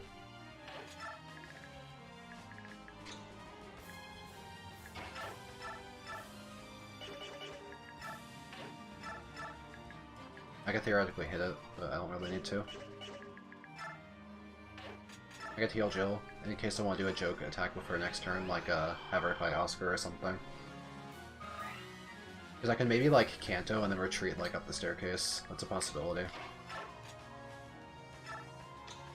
Lola can talk to Nyla? Okay, I can maybe do that in the next turn. That'd be cute.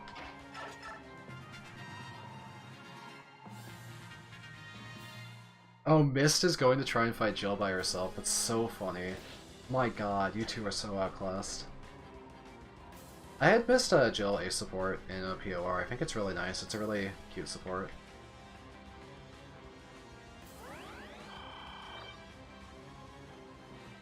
Why is untransformed Ranulf charging me? What's his goal? What is he cooking? Hi, Shinon.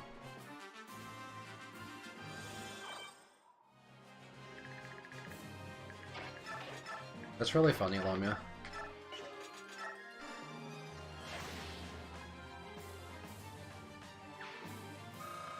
Edward is so far off True Blade, he's going to go into part 4. We can't afford the bonus EXP abuse until he caps skill and speed, probably. So I think what we have to do is in, whatever chapter is a Micaiah chapter in part 4, if it's 4E, if it's 4P or 4-1, I don't really know. Actually, can't Edward go in any army? He's not locked to Micaiah. Either way, wherever we use Edward, we'll have to feed him some kills, and then bonus EXP him to be good for tower, I guess. I don't know, he's so behind. We're trying, we really are. Maybe we can get him a lot more Paragon level ups. Yeah, all characters have a T1, T2, T3, except for Laguz and other stuff like that. Don't send Ed with Micaiah, it's not good. Is that because of the map design? Micaiah gets archers, or deserts or something, right? I would love to throw stuff at Oscar, but I really don't want to be in range of Titania.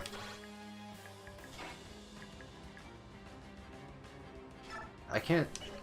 I could go down, and I could fight him, but I would be in range of Titania if I had to fly back, because I'd fly, like, 4 tiles there, and then 4 back, then end here. It wouldn't work.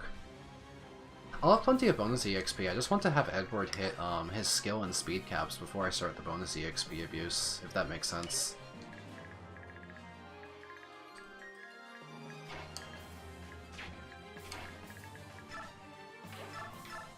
I could kill Titania, I just don't want to get hit by, I want to get hit by Soul.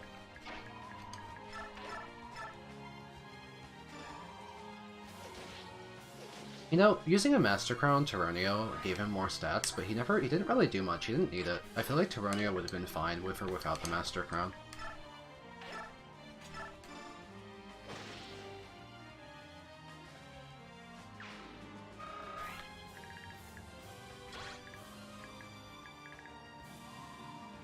I didn't realize that if this guy is dead, Ike can hit Nolan. Am I in trouble? Have I made him a huge mistake? Do I want to sleep Ike? Because what if this guy dies somehow? Can someone kill him? No one can kill him, right? Renolva's untransformed. Does this ledge get blocked? Do I have to do anything about this? Do I have to sleep Ike? Are we safe? Am I panicking for no reason?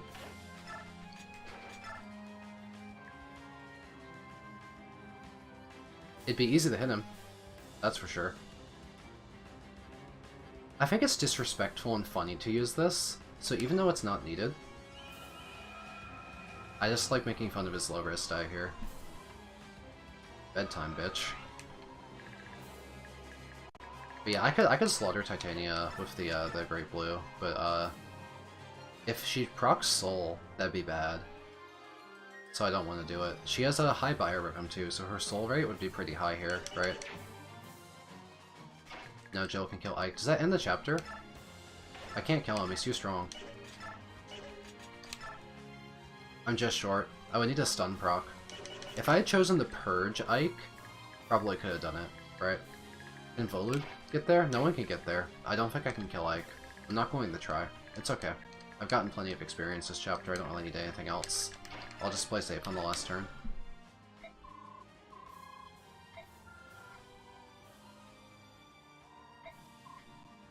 Almost certainly I could kill Titania with the Brave Axe, but I don't know if I can do that with a Soul proc.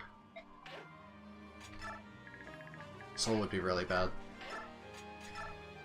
See, I can fuck her up with multiple weapons, but I'm just not gonna take the risk. I'm just leaving. Goodbye. Ooh, I could kill Mist for jokes.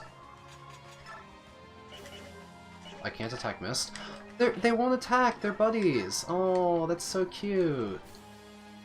They won't do it. I can't guarantee the Brave Axe would hit though, right? It might miss. It had like a 70% hit rate. So even with and then she came over and hit me with a Soul again with her Valkyrie Axe, I could die. The chance of it actually happening would be really low.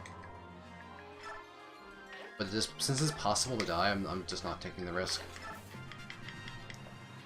Like, almost certainly I come out and succeed, but it's theoretically possible to get multi-souled. And bad things often happen to me if they're funny, so, you know. Don't kill Mist! My god, Mist is terrible.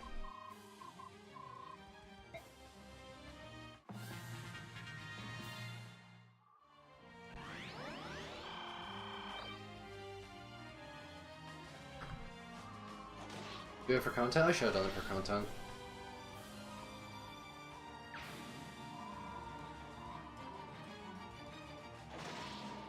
Yeah, I'm really happy I used the Sleep Staff, Chang. I was being really conservative on the last turns, because I didn't want to die on turn 12. Because I want to finish part 3 today, so I don't want to restart this chapter on turn 12 and not be able to finish part 3.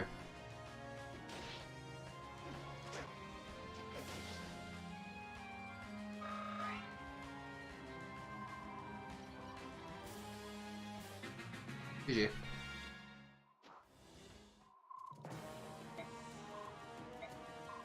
I should have let Micaiah get within range of Nyla there. Does anything happen if you do that? Oh, I should have done that. That could have been interesting. I could have done that. Oh well. I love your approximation of a Luke speech there. I like how narratively I lost this battle when gameplay-wise I fucking won. They were getting their ass kicked. Ike was asleep. Jill could have cleaned those Grail Mercenaries.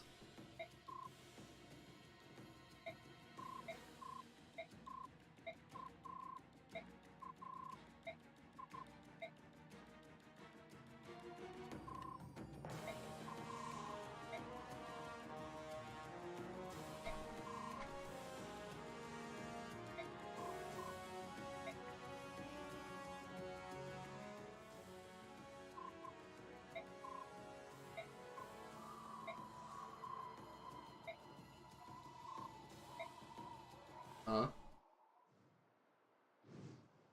What? Is that Almeida?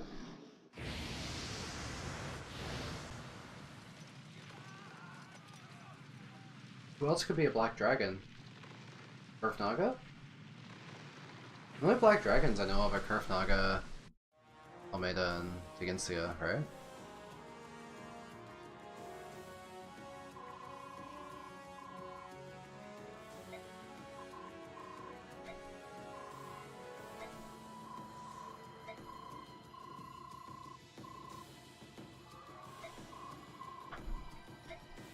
It has to be Kurf because he was called over here on the cell phone.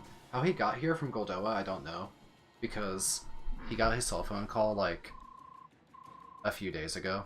So I guess he flies very, very fast, or maybe Teleus is just very tiny.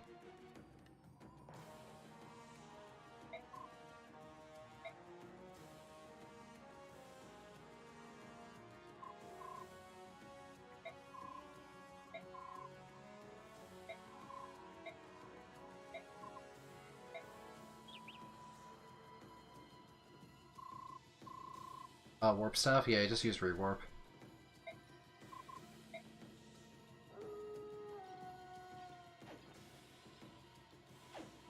Dude, Nyla's got moves.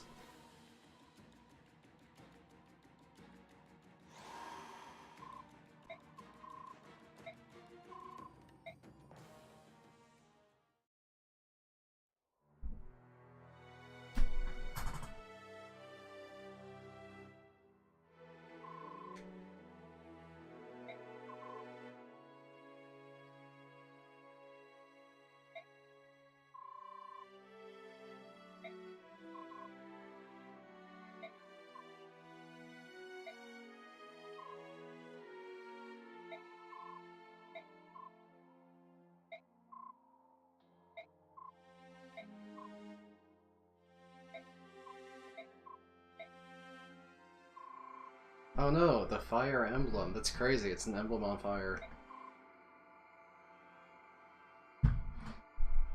This flaming aura that earned the medallion its other name, the Fire Emblem, Radiant Dawn. Yeah, I'm doing the next chapter. I'm doing free.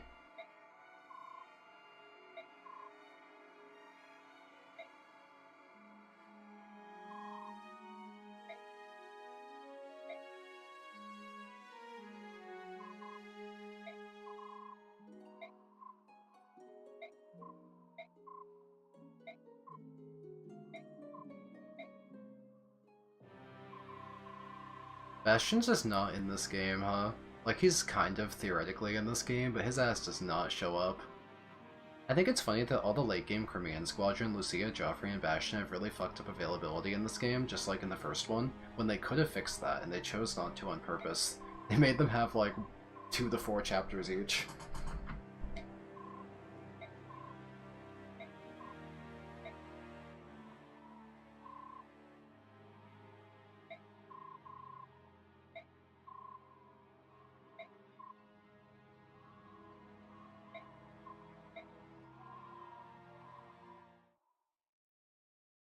His cape isn't pure red in RD. What's its color? Now what I've been waiting for is a return to Ike's army because I really want base camp because Lyre has free stat caps and I want to abuse bonus EXP with her. When she hits level 30 we can use the Satori sign as well. I'm really excited. The blue light that burns within the medallion grows more fierce with each passing day. To prevent the awakening of the evil trapped within, the fighting must be stopped.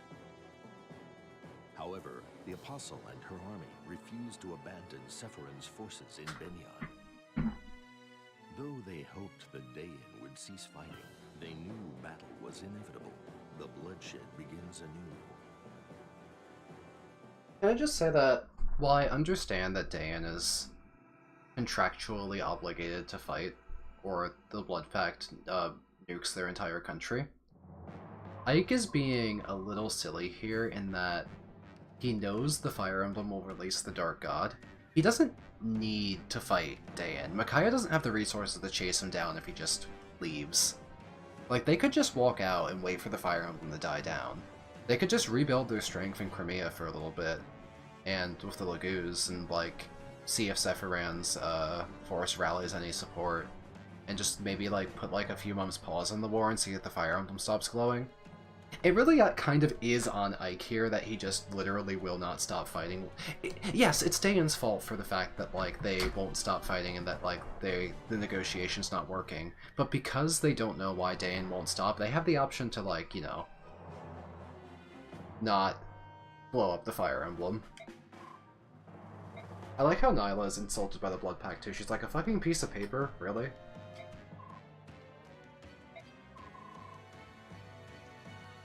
Yeah, people are dying in Benyon. It's fair. It's like, it's a bad deal.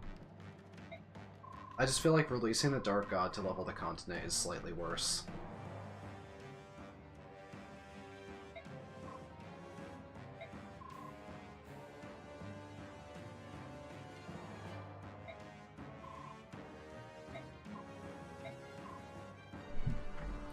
I also think the Blood Pact would be cooler if we knew its exact terms and you had exact wording that they were beheld to or could work around, rather than just being a curse that the Benyon senators can apply at literally any moment of displeasure with infinite power. It would be cool if there's more like a clear, like, contractual give and take here, where you have to follow the exact wording or face like set consequences.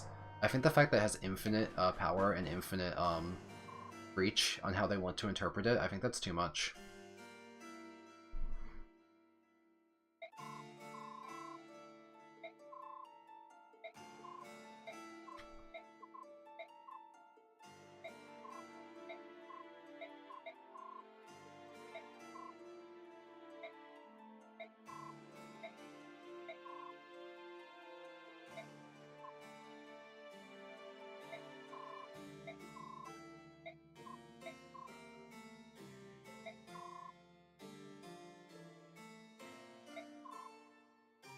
Why are all the Blood Pact stories tricks? Can't they just be like an actual, like, you know, a devil's deal? Where you figured that the risk was worth it? It's so lame how they're just, like, tricking people into signing these super weapons.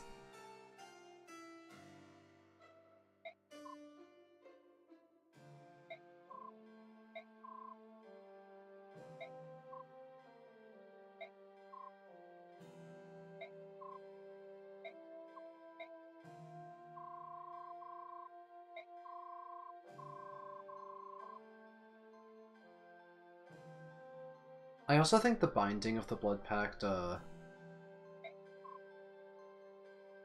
it should go away if you kill the person bound. The pact should be invalid if the person who signed it is no longer there. I mean, it's tied to that person's blood after all, isn't it? Shouldn't it only work on that one person? If their blood's no longer valid, the pact should be invalid.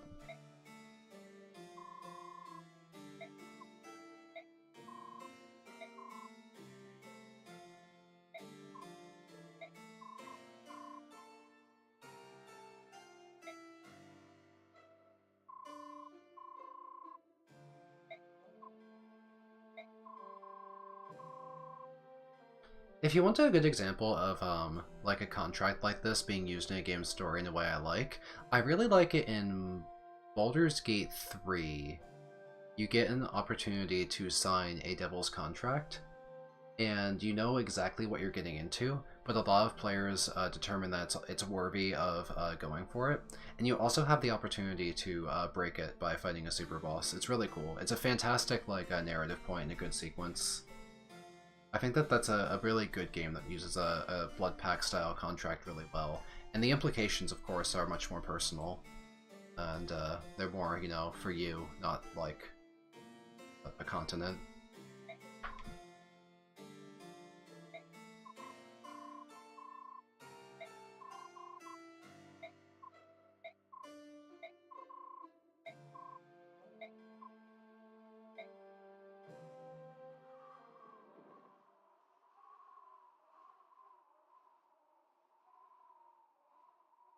Does Almeida ever get to meet Soren? I thought Soren is her actual kid. But, like, he's branded.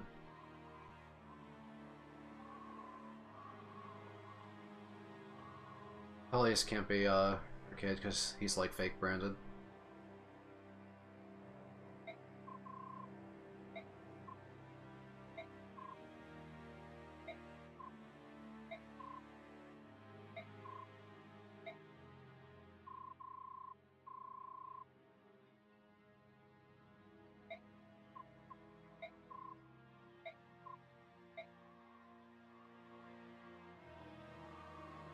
Yeah, you have to do like the Ike Soren A rank support thing, right? You can't afford to fuel the Fire Emblem. Radiant Dawn. The Fire Emblem Almost Dawn.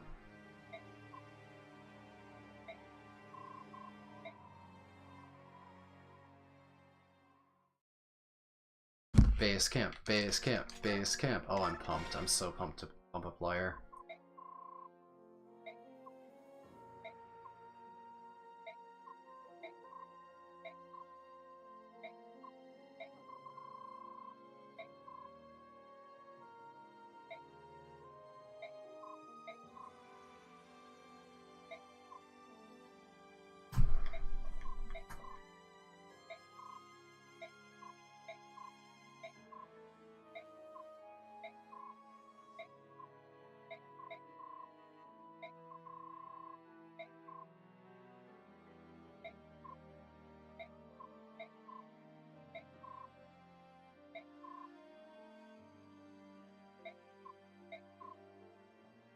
I think Shinon makes a really fun character because, I like when characters have that sort of, like, depth where they're not, like, fully good or evil in any sort of way. Shinon's the kind of character that's, like, very bad to a lot of people. He's openly extremely racist, but he has people that, like, he gets along with, and he isn't just, like, get along with them.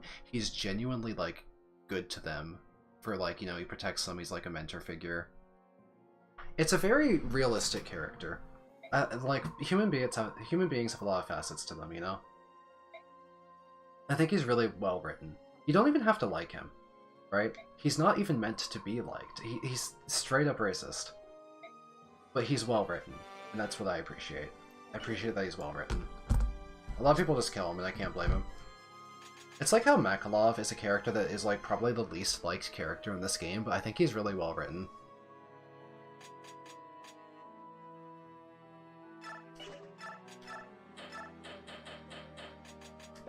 We have this cool crossbow, we have this killer bow, and now we also have the silencer, so we are going crazy mode on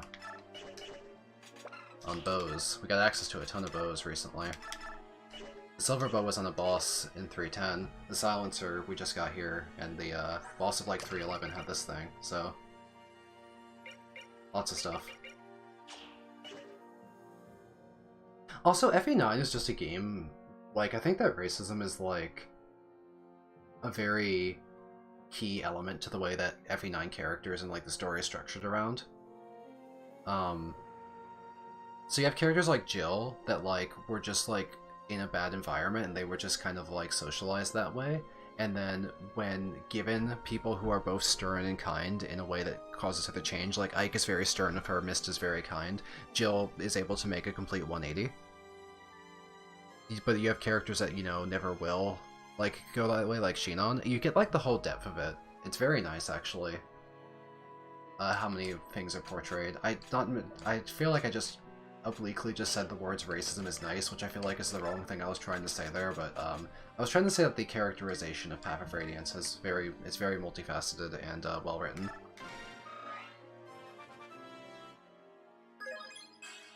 Strength.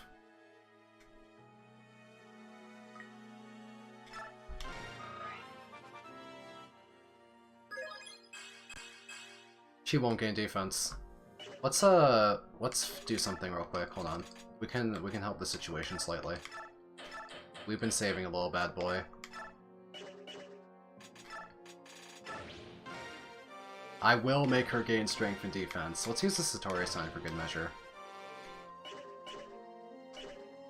Let's do some skills real quick on Lyre. We're gonna remove Blossom, we don't need it anymore. We're gonna put on Adept. Where's Adept? It's on Shinon, but don't we have two? Isn't there a second one somewhere? I have to find it. I've lost my Adepts. Oscar has one. Let's remove. So, between Adept and the Mastery skill and her 40 speed, this is going to give her a fantastic ability to kill stuff, because Adept will proc 40% of the time, and Rend will proc 20% of the time. Now let's get her higher stats. Her luck is almost capped now, so we're trying to force on defense. I haven't read the Janov support, but I'm interested. Luck is now capped.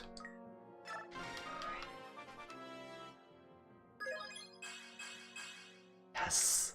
The ultimate Lyre! The ultimate Lyre! We're doing it!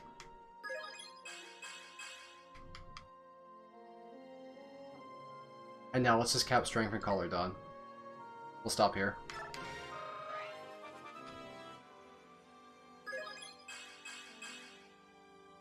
We've done it. We've made the ultimate cat. She's complete. She's beautiful. This is the true unit of all time.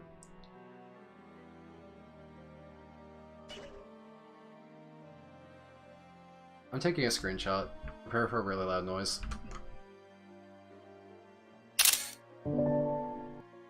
I use ShareX to take screenshots, not like Windows snipping tool or something that makes that noise every time, but it's really good at using hotkeys to quickly take good crop screenshots. I think this is the craziest Lyre anyone's ever had. Not sure anyone else has ever done this. While her start is unsalvageably bad, her HP cap is 65 or 70 or something. We're not there. Let's not worry about that though. She's pretty much complete. Her HP cap is probably 65.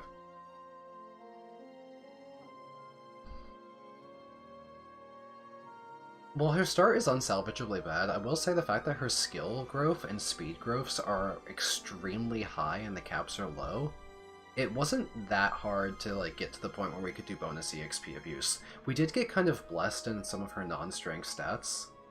Like magic and res we got very blessed on, and that helped us cap everything, but this is not impossible for someone else to recreate, you know? I did give her 2 energy drops. She had an overwhelming amount of investment. We went through a crazy process to train her the SS Strike, but for a character that tops the list of worst character in the game in a lot of people's lists, it's funny to have been able to reverse that and create, like, the ultimate Lyre. Give her Paragon? Nah, that's overkill. I think I'm happy where she is. What else can I do now that we've created the ultimate Lyre? Our army has been moved into like weird spaces.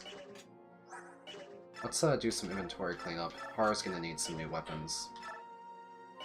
Mostly, we need to buy hand axes. It seems to be the main thing that's going on here, so let's go shopping. Let's check the temporary shop. Rolf's bow. Okay. Let's buy a grass for Lyre. I probably have plenty, but the favoritism is definitely running strong right now. Without a doubt, we are favoring Lyre heavily. Give her the concoction to go full crazy with it. Anything we think Lyre could use, we are giving her. Let's buy some hand axes. Hand axes are pretty good. I guess I sell a pretty wide variety of weapons now.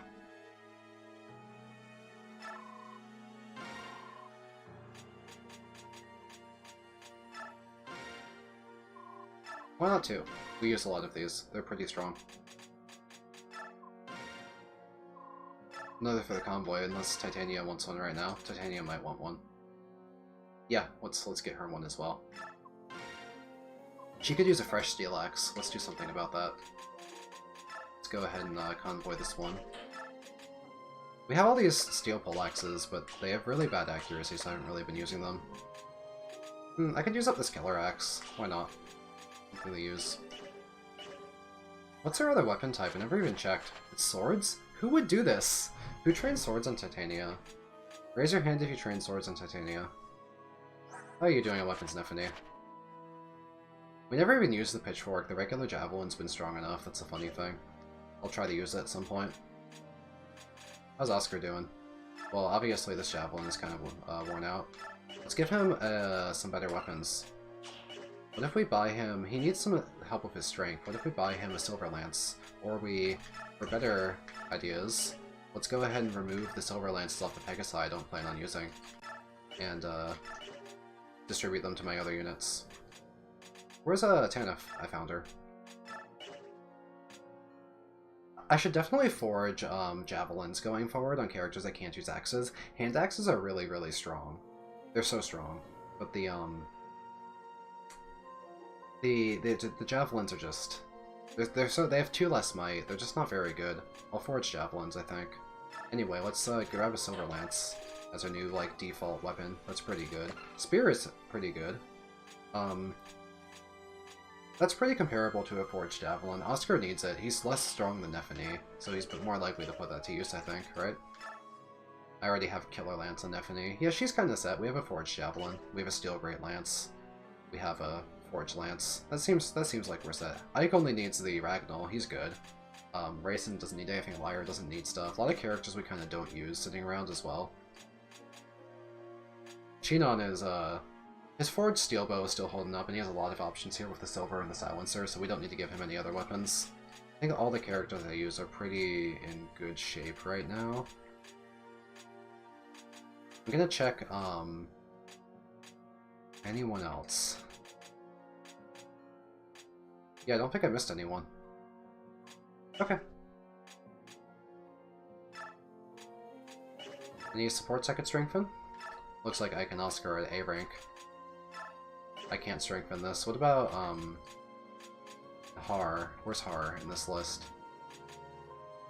Can't strengthen this either. Luna, I don't know what the word is. I might have to Google it, or you might have to explain it to me. If you think it would be inappropriate to explain it to me, just tell me to Google it.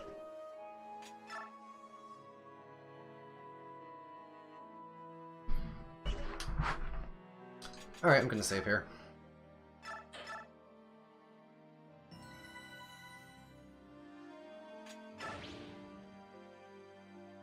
A slur against trans people?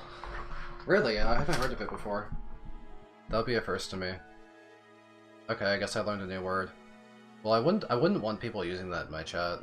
I think that would be... I wouldn't want anyone to be rude to anyone else. I think any form of discrimination. So any, like, targeted, like, things like slurs against, like, races or sexualities would be no-go here.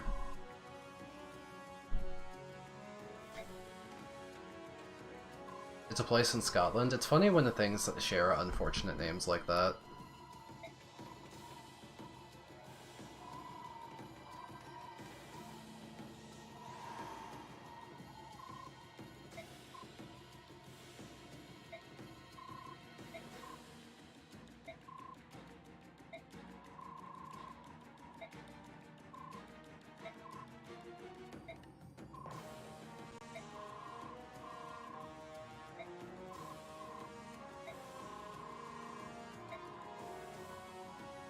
Sorry to hear that, Juniper.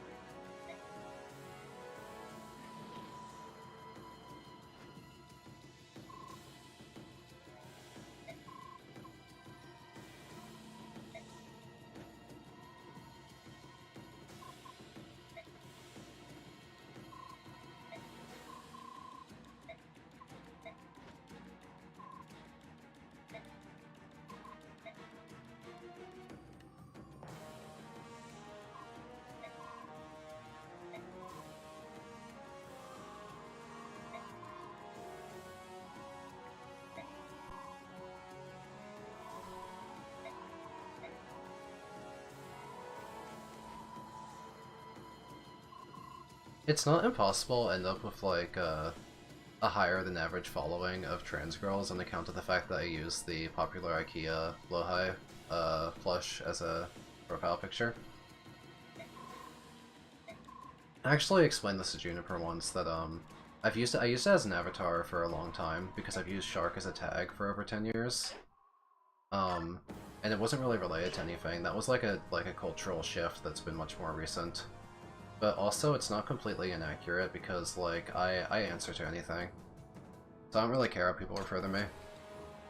I've mildly experimented. I don't really have any, like...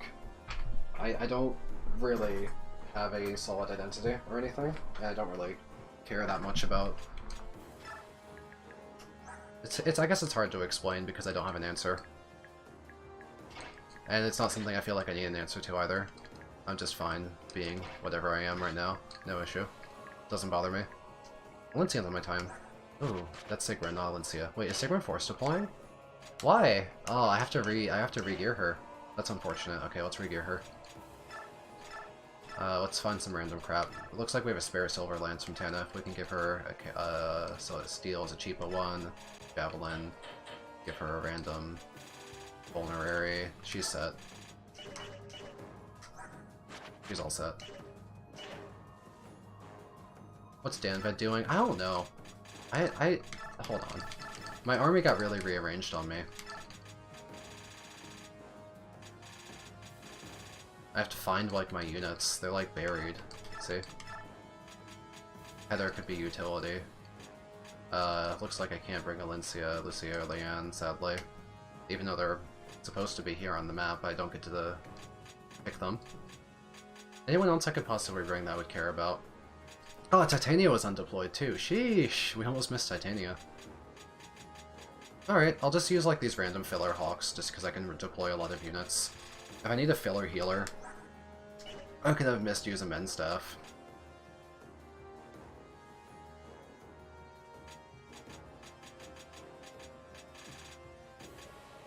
Yeah, LT, it was just like a cultural shift that people just decided they liked it.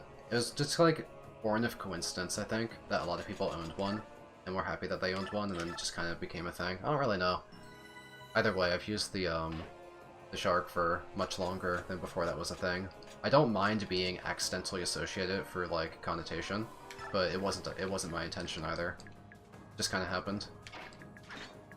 It's just one of those things, TM.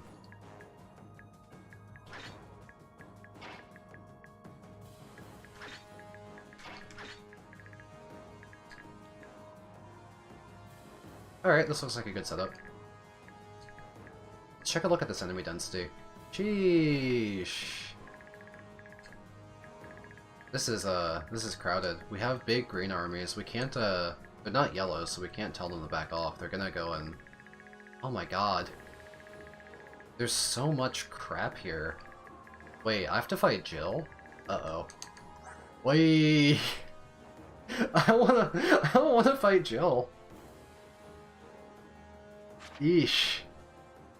That's scary. I hope she stays back. I think I'd lose to Jill. I think Jill cleans me. I think Jill does stun and one-shots all my units.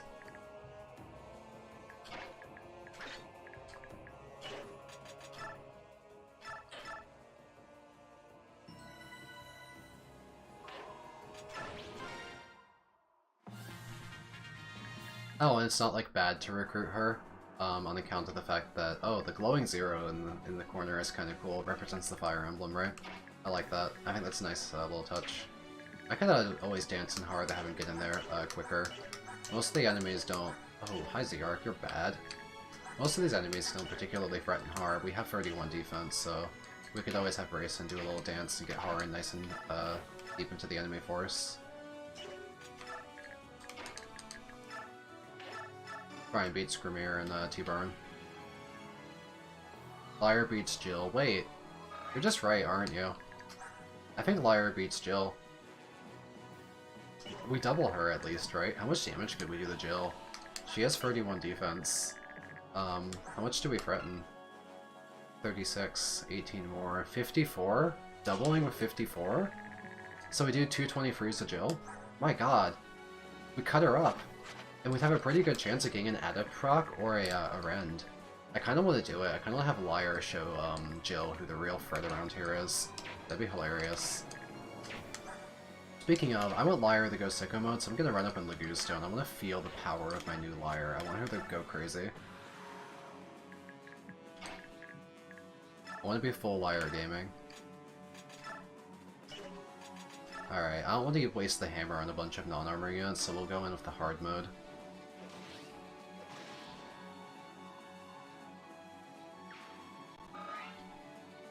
Yeah, stun would be bad for Lyre, because her defense is only 28, so Jill could threaten a lot of damage of stun.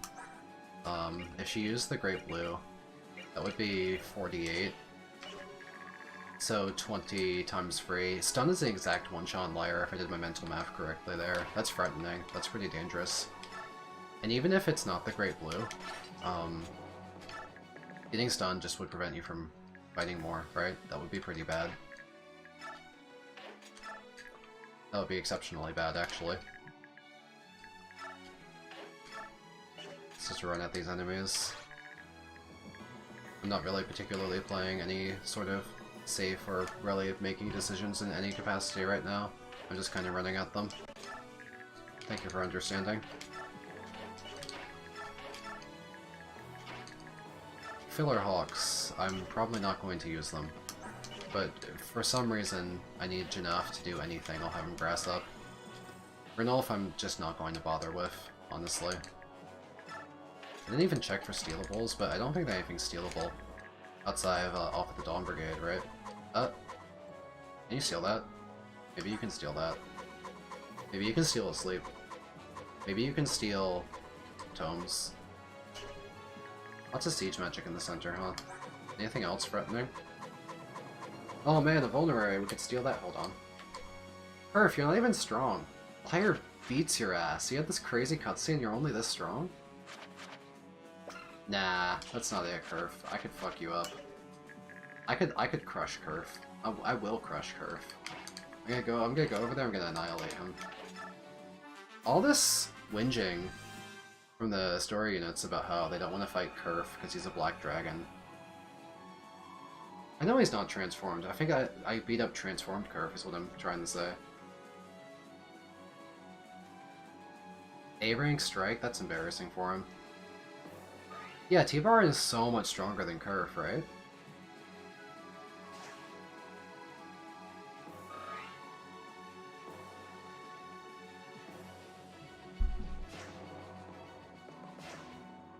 I should have put on a timer in the corner of the screen when I hit end turn, so then we'd get the joke of like Radiant Dawn lasts forever, like the enemy phases. Kinda forgot to do that. Either way, if I want to do that joke for a video down the line, I can always just record a transparent timer with Live Split or something, and then overlay that on top of footage. And then fast forward that entire like footage of the overlay to get through it in like 30 seconds. Oh, if Excelblum did that exact joke, that's probably what I'm thinking of, and I shouldn't be too derivative. It still might be funny though. I should say the exact way he did it, if I can find that video.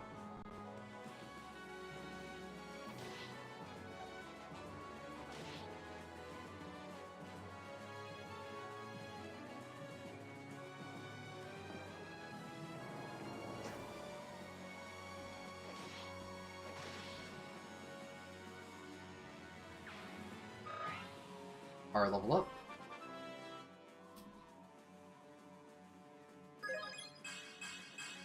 Okay, that's a strength, speed, defense. My Wyverns have been so blessed lately. Jill and Har are just doing some unfair things to this game. Oh, hi Nyla. I don't want to fight Nyla. That's the one person I don't want to fight. They're worried about fighting Kerf. Nyla is so much more threatening than Kerf. Not even close.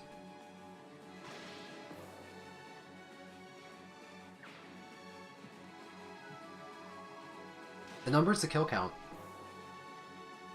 The reason it's blue and glowing is because it's meant to represent the blue flame that comes from the Fire Emblem. Because as the world is consumed in the flames of war, the Dark God will break free. But I like how they don't explain it, and you just see an ominous number going up every single time someone dies, and you get to draw your own conclusions about that.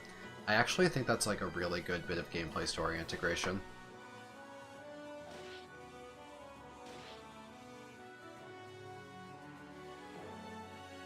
Wow, these turns take a long time.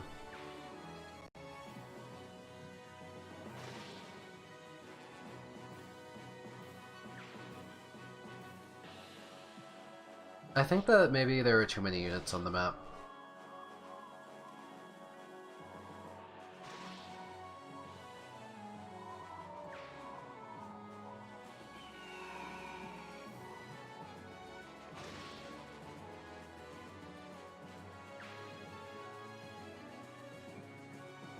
I think the chapter just ends on a certain kill count, right? Like, there's no... The chapter says route enemy, but that's like a secret thing. That they're hiding the fact that the chapter ends upon like a certain number of kills. But yeah, at 10 kills there, Ranulf had a line.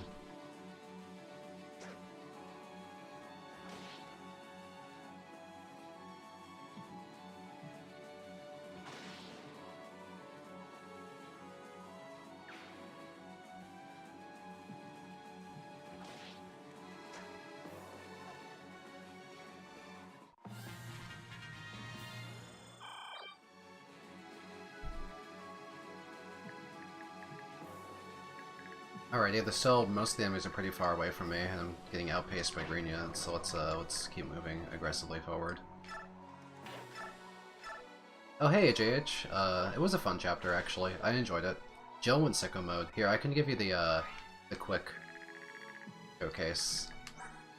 I think this explains itself, right? This level 6 Jill with these stats. That kind of describes a lot of what 313 was. Another thing I want to show you, AJH, is this. This also speaks for itself. I don't think I need to explain this. I think Lyre is self-explanatory.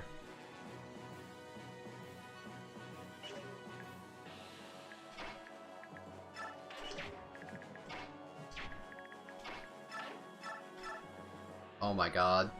She's so powerful. Hold on. We need to do something. Yes. Lyre animations.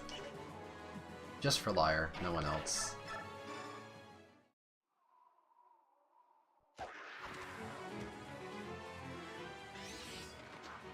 Oh, and mostly I want to see I want to see what Rend looks like, which is why I'm going to be keeping them on for Lyre. I need to see Rend for the content. It's important.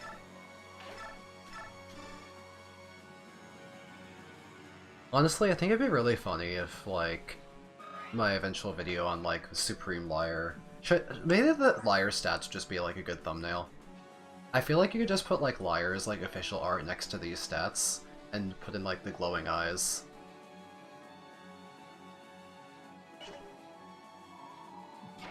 Yeah, the heartbeat really adds to this. Anyway, Lyre is strong, so I'm going to move her recklessly within the range of infinite enemies and assume she's going to live. She has 115 Avoid, that's pretty high. Swordsmasters like Zehark with Wind Edge can't even hit.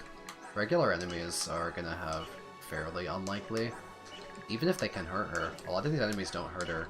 These Great Lances could do damage, but they're probably going to miss. I think Lyre could take on infinite enemies. I think it would be fine.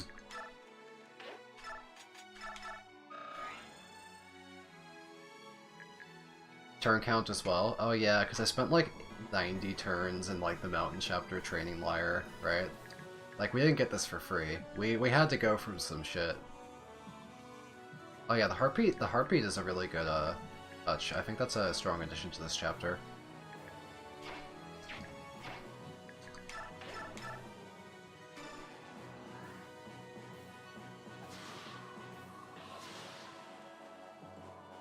She is limited by cat gauge, that's why I popped her grass before I went there.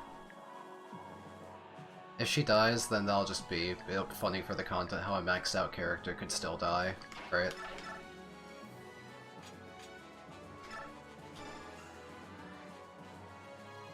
Minus 2 hours, true.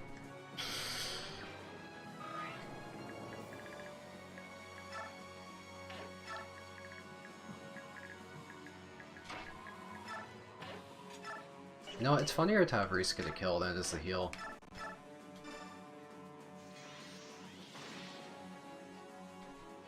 I had a missed heal.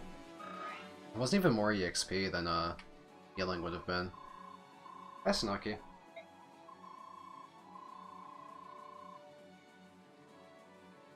I'm very happy we decided to keep Jill alive.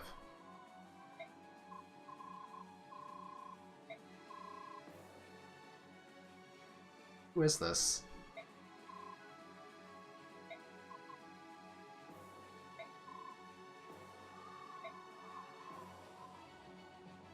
That's funny.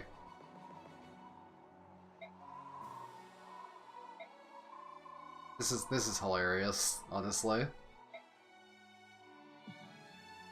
I love seeing Sanaki bully Naesala. He deserves a little bullying. He's a bit too smug, he's a bit too cool. I think being bullied by a child is good for his character development.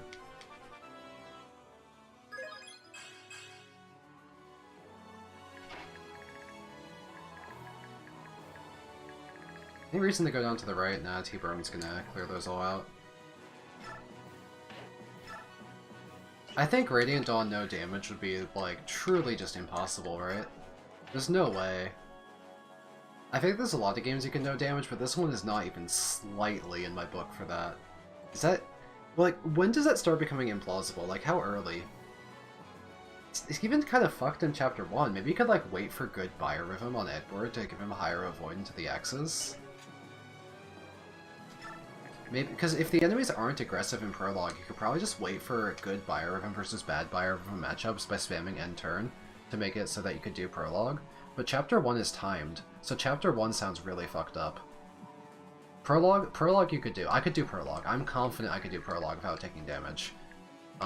Chapter 1, I think it starts getting fucked as early as Chapter 1, actually.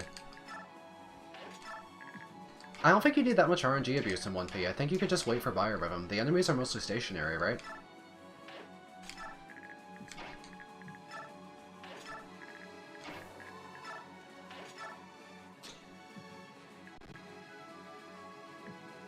Also, if you're willing to abuse battle saves, then stuff would get a lot easier, because you could just, like, reload at the start of a turn. It's different from emulator save states, because it's actually, like... Micaiah Edward doesn't kill before retaliating. Can you wall him off and only have to dodge one attack, and then do 2 Micaiah chips and 1 Edward, and then Edward? Or is he in range of both Micaiah and Ed? If it's on the first turn, though, that's not that bad. I don't think it would take several hours. I think it could be done quicker.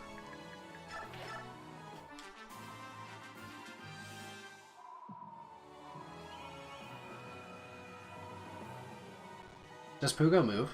Can you chip him with Micaiah? And Leonardo. Did I move Har in range of the Thunder? No, he's away from the Thunder Mages. They only have, like... they're on the other way of the tree line. We're fine. Xeorc, you're kinda shit. I'm sorry.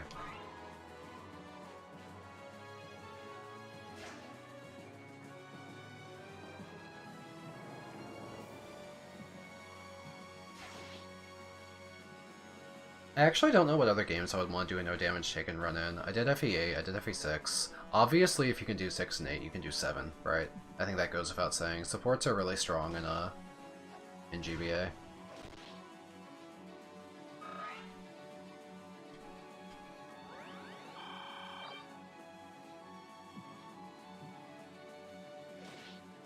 There might be something annoying at the end of FE7, like, there might be something stupid, like the Fire Dragon would have, like, 170 accuracy or something, and, like, I never looked into that. And there's only so many units that can even damage it. FE9 you lose in the tutorial. Would you? I don't really remember. Oh, yeah, you're guaranteed to get hit. Yeah, you have to get hit and heal in the FE9 tutorial. That's funny.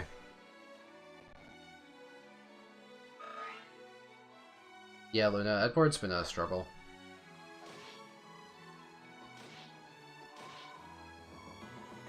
What other games are viable for no damage taken? I know that Free Houses and Engage were both completed. And obviously, I've shown that all the GBA games are viable. I feel like the fact that I've done 2 of them shows that obviously I'm sure 7 is doable.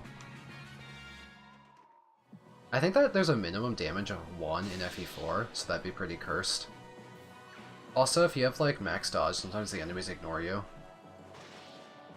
Luna, I decided that the Seth taking damage in a cutscene didn't count. Because you haven't gotten control of your characters yet, so you can make the argument that... Okay, this is a bit oblique, but I don't count green units for no damage taken because they aren't my army and I wasn't in control of them, right? Like, they're not mine, they're not my units. Because you haven't recruited Seth until Prologue starts, you could argue that, like, he is a blue unit by then. I don't think this is gonna fall through. I'm just trying to come up with something. A justification for why I ignored Seth. Either way, I just said that it's okay to ignore Seth getting hit in Prologue and just, did the rest of the game. It's a scripted cutscene after all. By the way, Leanne is fucking asleep. I kind of was talking over it. Yeah, she's having a little nap. She got sleep staffed. To be fair, the anime turns are so long, what do I have to do besides to just talk about crap?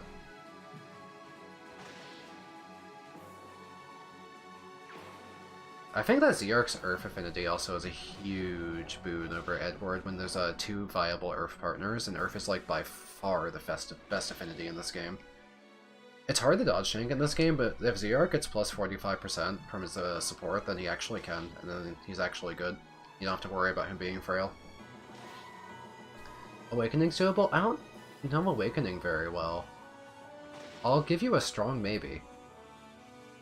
Does Dual Guard block all damage, guaranteed? Because you could avoid a lot of guaranteed accurate stuff with your Dual Guard, right?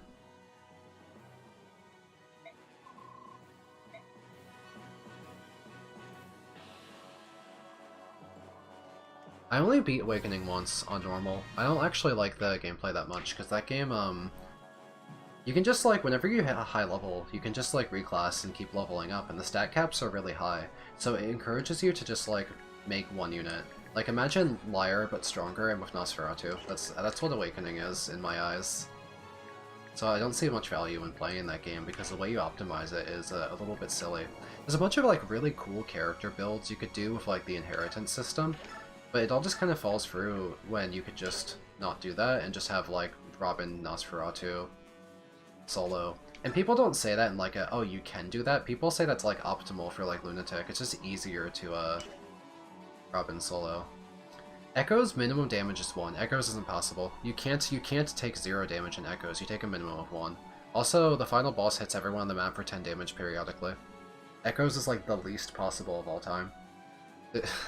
That's so not doable. Unless there's some sort of like RNG abuse to have you always dodge, and even if you had that, the final boss would still damage you, right? Auto battle and Awakening and assume you took no damage. Yeah, Robin's at full HP, you're fine. I don't need to use the Forged Steel Bow. A Silver Bow would cut it, right?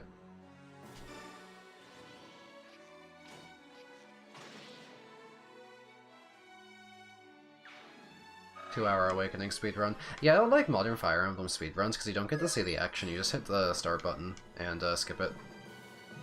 Which I think is a little tacky.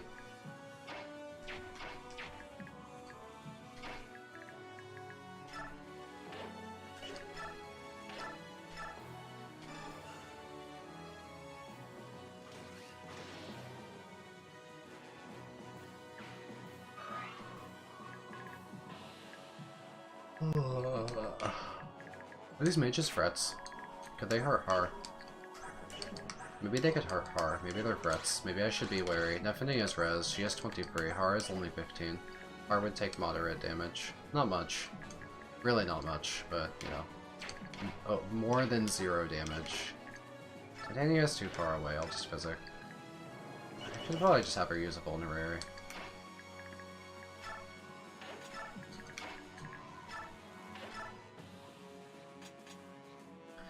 I certainly don't know much about what would be good in Birthright or how hard Birthright is. I can't speak for it. I never did the Echoes DLC, so I didn't know about Tear for Yalm.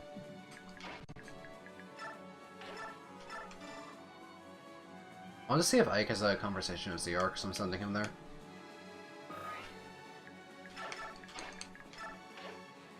Maybe if they fight.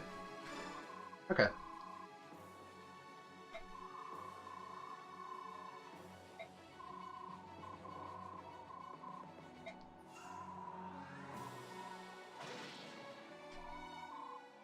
Oh, what's wrong with the Muro? Is it the concept, or is it, like, boring to you? You can be honest. I'm actually really interested to see what you have to think here.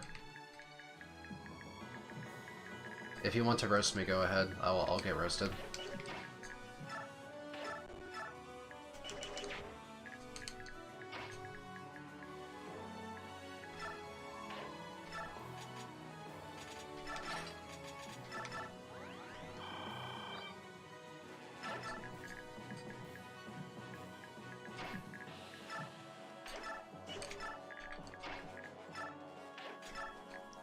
We talk of Lee for Mordecai, he defects. Yeah, I'm not surprised. Every single battle, that's funny.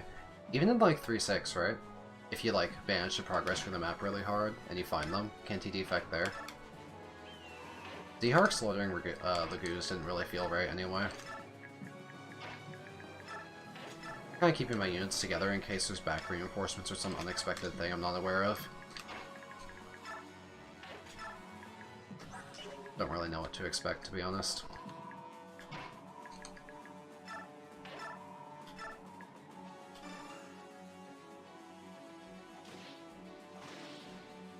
Yeah, the title kind of spoils the idea of it. A lot of challenge runs like that. It's in my opinion, it's more about the journey than the destination of that kind of thing, because the title exists as the hook. Like, it's not about proving whether it's possible, it's about showing how you did it. Like, that's the value in it, I guess. If that makes sense.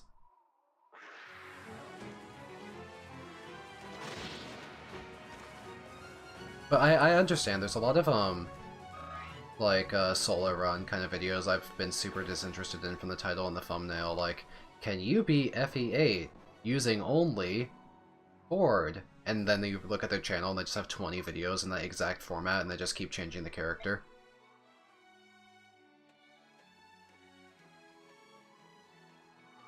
Goodbye, Micaiah.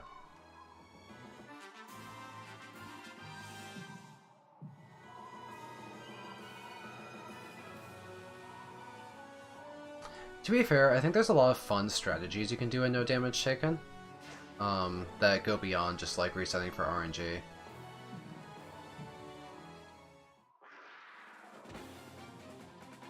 And at least for my no damage runs, it's not like a minimum damage thing, I really do take no damage outside of like the meme with like Seth getting hit. FE6, I took 0 points of damage. And I think what's interesting about my FE6 run is that, I use, like, unconventional characters in my runs.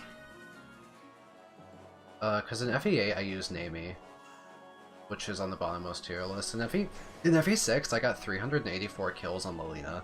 So that's why I think there's value in showing the journey, because, it's kind of like not necessarily following conventional wisdom, it's me coming up with my own strategy. And then I get to show that to people. Yeah, I know there's a rescue staff. I was gonna have Heather pick it up when I get there. But yeah, if you don't like challenge videos, then that's fine. No, you don't have to like a style of video or anything. And I'm very aware of the concept that, I'm going to make a variety of videos, and some of them are just not going to appeal to people, even people that like my other videos, and that's something that I'm okay with as well. I'm just going to make content that I think that I like making, and make a variety of content so that people can enjoy various types. I'm working on my FE6 no damage taken video, and I'm really excited to, finish that, but I'm also really excited to continue my, my Radiant Dawn videos as well. I want to make all sorts of content.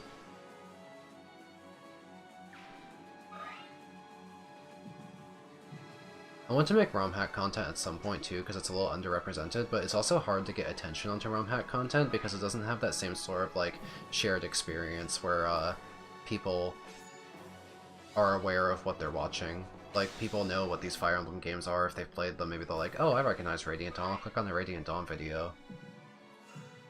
But I think some ROM hacks are worth covering in certain ways. I kind of want to do like a series where I talk about the failures of certain like remakes, where about how they fought in very cocky ways that they had ways to improve the base games and fix them, but their fixes are often embarrassing and clunky. The worst example, of course, is the Binding Blade remake. I have a bit of a grudge against that game, but in some of the remakes I've tried, there are things that I thought were very, very silly. Like, there's like 5 million FE8 remakes, right? So this is just one of them. But they gave Gilliam a 100% success rate provoke that literally they never go for any other target, and that makes the game really brain dead. But then they also put in like the Fate-style AI where the enemy starts ignoring you if you have too much evasion or defense. So you end up with this really weird dichotomy where like you never have to think about unit placement until Gilliam gets too strong and then he just stops working. And I always thought that was a really clumsy way to try and make Gilliam good, where they created a problem and then they had to band-aid a solution onto it, when they just didn't need to create that problem in the first place. They were just like going into like FE Builder, clicking the skill systems patch, and just like finding shit that other people have made and throwing it on characters until they got stronger. I'm not talking about Project Ember, I'm talking about, explicitly it's called the Binding Blade remake. And I have a lot of gripes with that game on account of the plagiarism involved in the initial release and its subsequent hasty removal when people asked him about it. And as a ROM hack author myself, that cuts deep onto me. Additionally, in what I played of it, it looked like there were a lot of errors that didn't meet up to the standard of the vanilla Fire Emblem experience. The original dialogue written for the Binding Blade remake, I remember, were riddled with a lot of basic errors, in terms of like it just needed like an editor, maybe even a spell checker. I can't tell you any more about the project because I haven't explored it anymore, but I would like to do a deep dive on it at some point. Yeah, the plagiarism was they just took all of the stuff from Project Ember, another FE6 remake, and just copied and pasted it without credit and passed it off as their own work. And when someone mentioned it, they hastily removed all of the Project Ember recruitable characters and dialogue in the next update. And I believe all of the... I have to check the maps, but I think all the maps were also from the Ember variations. Like all the updated maps were identical. Yeah, I've mentioned it once, LT. I can't actually confirm any of these things, I haven't done the actual like research to confirm them, but that was my impression of it when I checked the initial release of the game. I found that all of the Ember characters were in there with their original recruitment events and dialogue and supports and all that was a rip. And then someone complained about it, and they were all removed in the next update. And it was not credited. Someone asked him if he had played Ember, he said it was an inspiration. But it was in a community focused around credit for work. There's like a big public repository, for example, of things you can use for Fire Emblem ROM hacks. This includes things like character animations that have been updated, or things like that. But the system is set up such that you, whenever you use something, you credit by creator name and title of what it is that you used, and every project is supposed to have a long list of their credits. So, using all of the recruitable characters and their portraits and their art and their dialogue and their supports and such from Project Ember and putting it into this guy's own project while being very cocky about it and not crediting them was a very bad optics. Very, very, very poor optics. I understand that a ROM hack is inherently a derivative work on account of the fact that you're taking a existing game like FE6 and putting your own touches on it. But when people start taking from... Everyone knows that you're taking from FE6, right? It's like inherently credited. You're like, I am taking the base work done by them and I'm putting some touches on it. When you start taking from other people without mentioning it and pretending you did it, that's when it starts being a big issue. You could give the guy the benefit of the doubt and say that it was accidental since he was using the English script from Project Ember, which was actually completely acceptable as there is zero official English script for FE6, so using one of the existing translations would not only be acceptable but expected. So I don't want to make like any like bold guaranteed claims about exactly what the guy did without doing like thorough research to like actually like corroborate what it is I've said. But it did give me a bad taste in my mouth, and one of the FEU Discord mods who didn't have forum mod privilege was really pissed at that guy and was hoping that the forum mods would do something about it.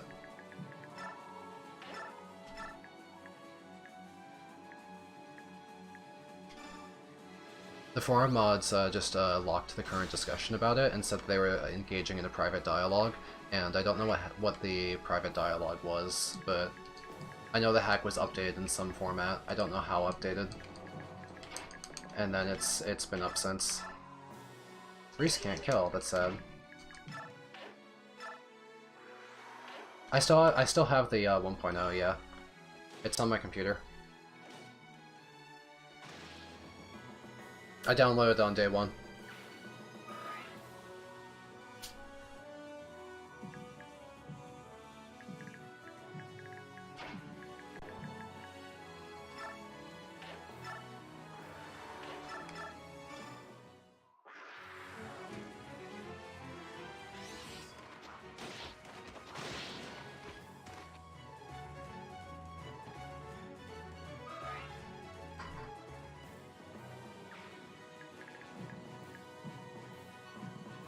I don't really necessarily like the idea of it too much either, Luna, because I don't want to say anything that's inaccurate or inaccurately, like, accuse someone of doing something they didn't do, or blow up something that's actually a small problem into a big one. I don't want to, like, be, like, a drama or negativity-focused person. So it might not actually be a good idea.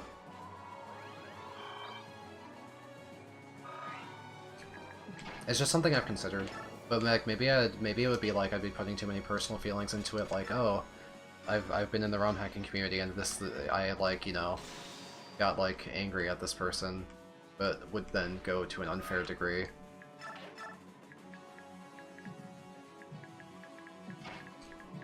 Exactly, Gordata, exactly.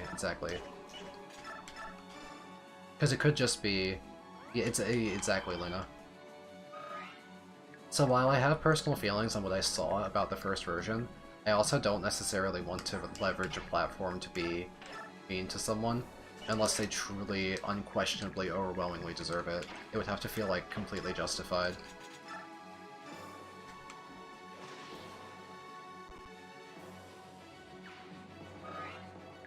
So I feel like I actually kind of don't want to do it.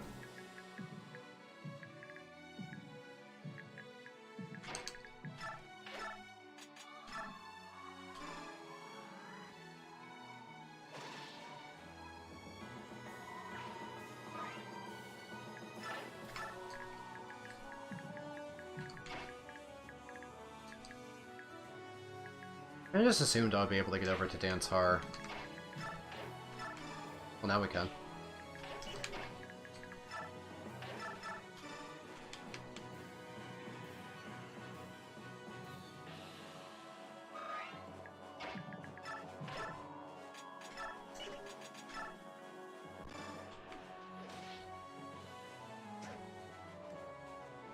Oh, you make Mario fan games? It sounds like a lot of fun.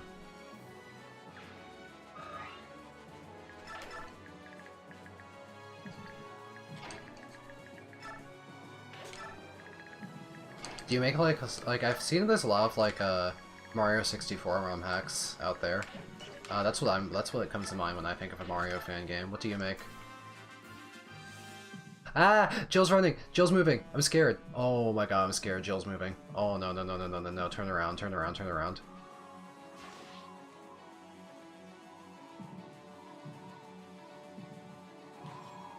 No one's scary. For a 2D Mario? Okay. I've never seen, oh, there's a ton of Super Mario World ROM hacks, actually. The ones that got GDQ runs are really funny. Super Dream World or whatever it was called. I think they did a few of those.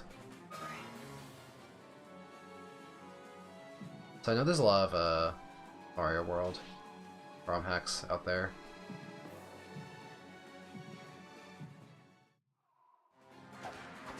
You can't touch Liar. Yeah. Try again next time.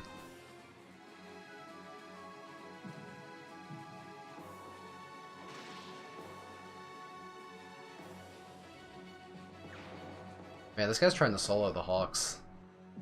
Very brave.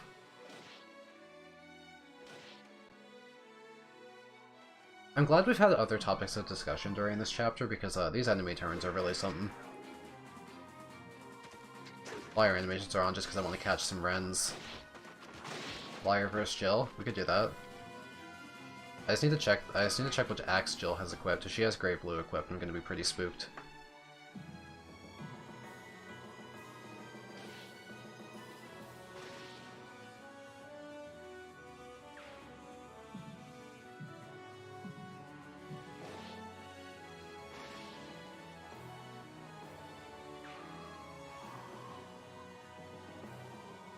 T-Bar and Skirmir are not game over, they're just retreats. That makes sense.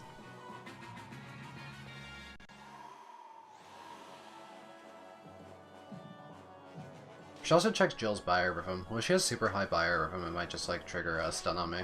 That'd be scary. I'd be worried about that. Man, that cat squadron's really surrounding that one guy.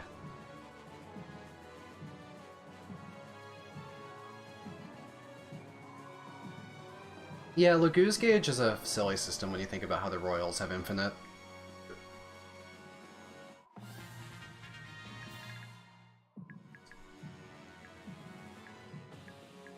Jill's strong. I might have to talk to her Hara and play it safe. Potentially.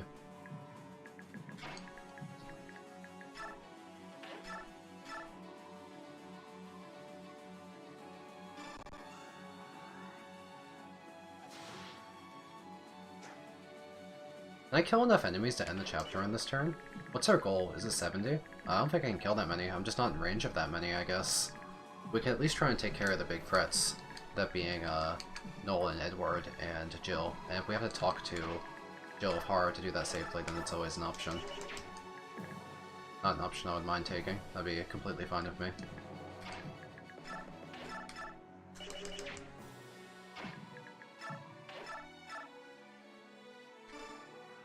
It's 80? Really? Okay.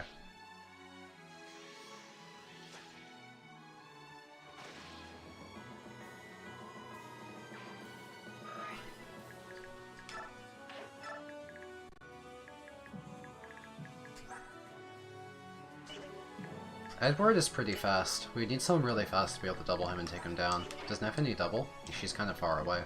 I could potentially, have, like, Ranulf smite. Because Ranulf isn't super valuable for combat, but Neffany is very valuable for combat, right? So something like this, and we can, clean up, Edward pretty reliably. Our chance of something bad happening to us is pretty low, I'd have to say.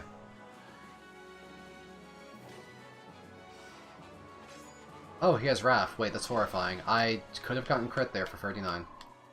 Okay, well, I would have survived and I could have been healed back. It would have been okay, actually, but it is funny that I forgot about Wrath.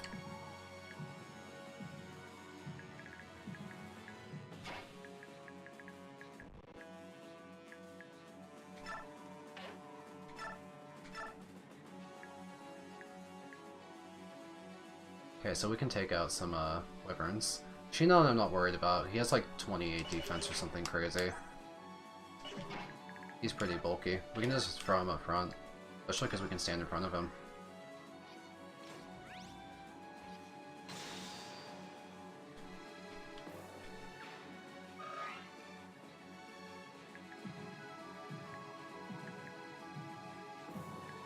So how does... Let's just check. We don't even double. Wait, that's crazy. Oh, I'm half-shifted. I accidentally half-shifted at some point. Damn. When I'm full-shifted, I can double Jill and do 10 million damage. Because I can't, I'm gonna recruit her.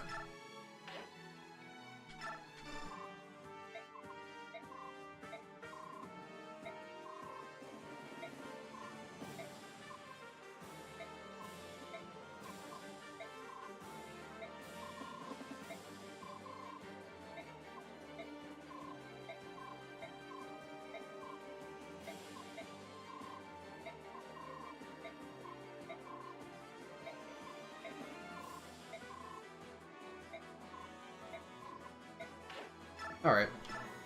Stole Jill.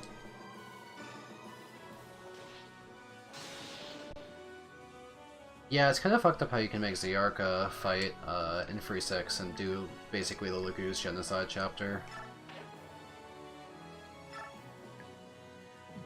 I commented on the Meg thing as well, too. I thought that was really funny. That she has no attachment to Dayan besides trying to marry Zeark. She's Crimean. It gets caught up in all of this. Well, Jill's pretty strong. We can have her take out some more of the stuff. But she cleans up. Let's just check. I'm not gonna move her in range of 10 million enemies, even though she probably could, but... Yeah, Kerf can't cut it. Does that even kill? That's like a couple short, actually. But Kerf is, like, surprisingly weak, honestly. Nah, Kerf ain't shit. Kerf kinda weak.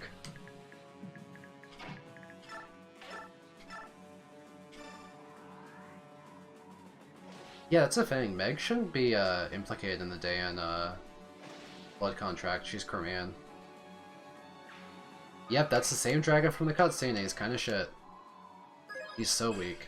T-Barn was whining about having to fight him, and let me show you his stats and then I'll show you T-Barn's. So Kerf has like 30 in both defenses. He has 20 speed and he hits a 42. Okay, let's go look at T-Barn.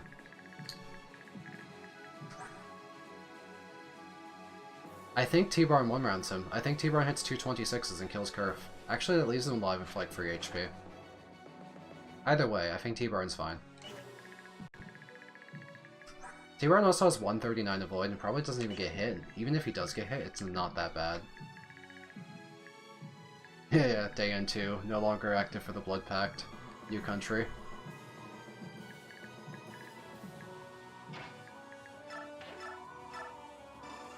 No one down.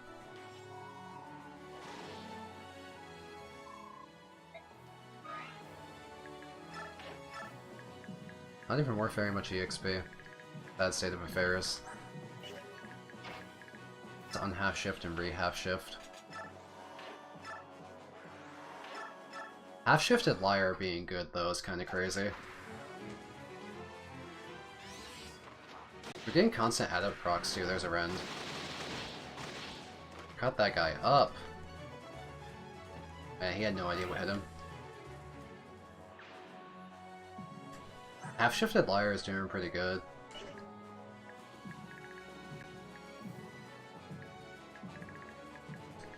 Oh, hey, Aaron.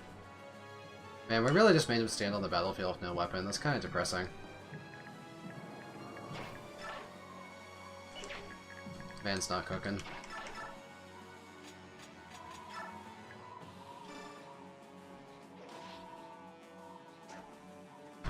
Yeah, I don't know if they count or not. I'll try and pay attention if we kill another Dawn Brigader. This guy's gonna be loose, so let's be careful of him. He could be anywhere. Maybe he'll go for Ranulf.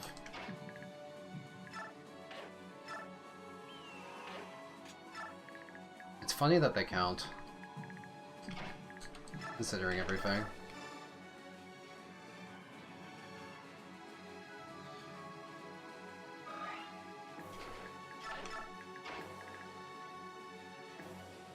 I want to confirm right now whether they count or not. Nephene's really... She's bulky enough, right? How much shit would I be in range of? Nyla is the one I'm horrified of. Ooh, Volug's scary. Volug's kind of scary, actually.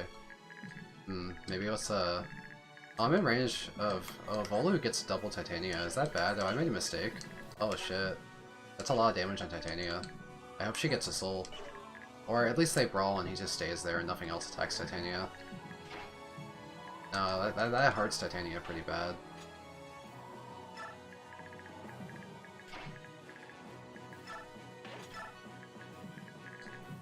You already got the rescue staff randomly with Ike, so Heather doesn't need to be the one to grab it.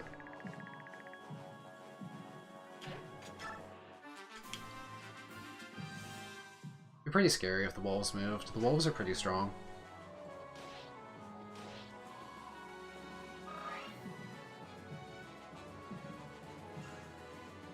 Blizzard? Okay. I always wondered why the wind magic is ice. I guess it's a callback to Fimbulveter being like kind of like an icy storm spell, but even so, I'm surprised it's Blizzard and not Tornado.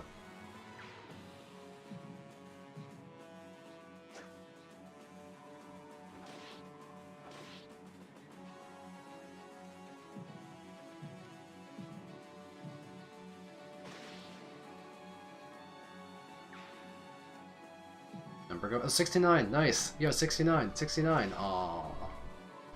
It's ruined. No more 69.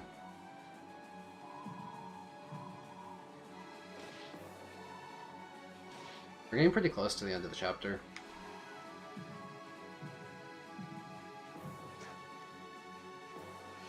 Oh, random soul. +1. 1 EXP too. I said +1's a joke as like adding 1 to the hit counter. I didn't think it would be 1 as in 1 EXP. That's kind of sad. Are those Myrmidons like tier 1 or something? Sheesh. Weak enemies. Does this guy get doubled? He punched back for 10? That's a brave-ass untransformed tiger. Oh, Rocky out here is doing some damage. Man, these galleons are getting cut up. My ally defs his turn. Oh, there goes another one.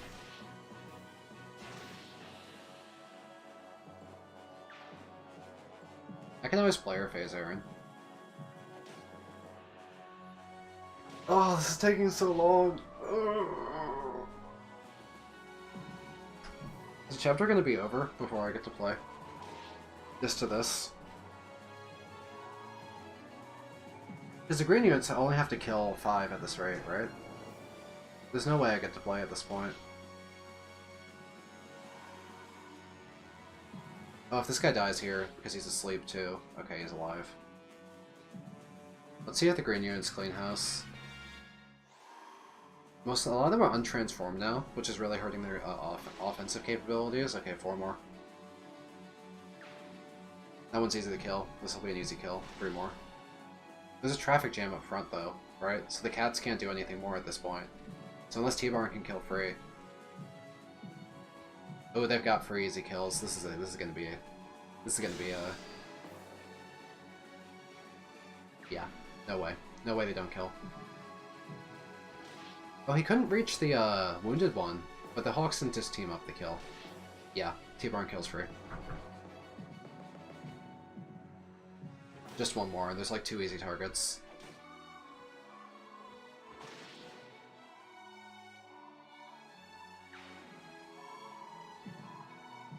They're taking as long as they possibly could, though.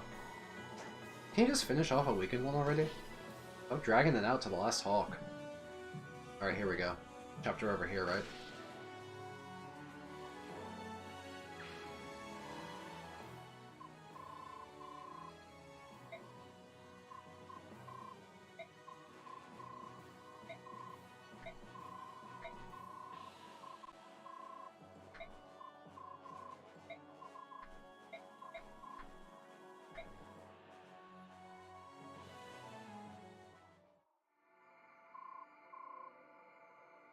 Soren has to fight Peleus. Are you shitting me? That's really isn't that kind of hard?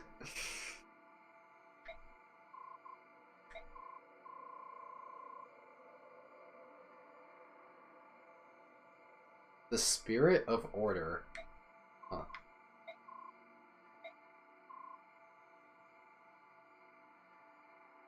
I like how Nyla and T-Bar were explicitly on opposite sides here, but as soon as their lovebirds collapsed, they brought them here. The enemy turns were like super long, but also that chapter didn't take long to play, because I didn't really have to make decisions. I just kind of like moved my units and hit end turn. And I did have a def in Free 13. Free 13 could have been quicker, I just screwed up and I spent more time talking about stuff on player phase. Elias stands next to Nyla. Jesus Christ, you'd really have to book it. Oh yeah, he could just use a Siege Tome, you're right, that would be really easy. Well, not really easy, but considerably easier.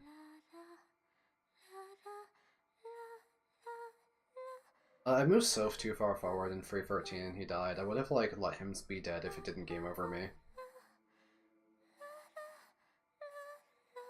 How long is she gonna do this? Am I supposed to hit A or something? I'm gonna hit A. It didn't do anything.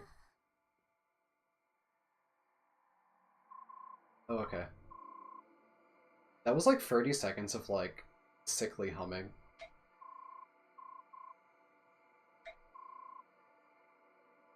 It was not quality singing either. It took so long.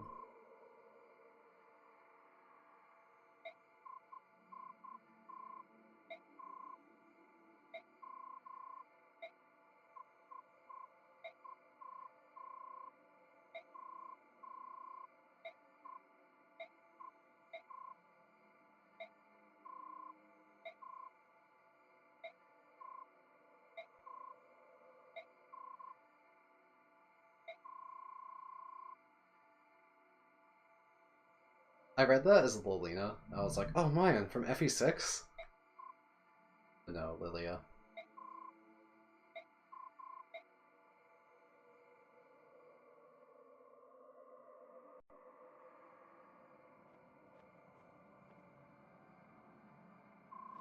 From Pain Awakening is a fantastic name for a song, yeah.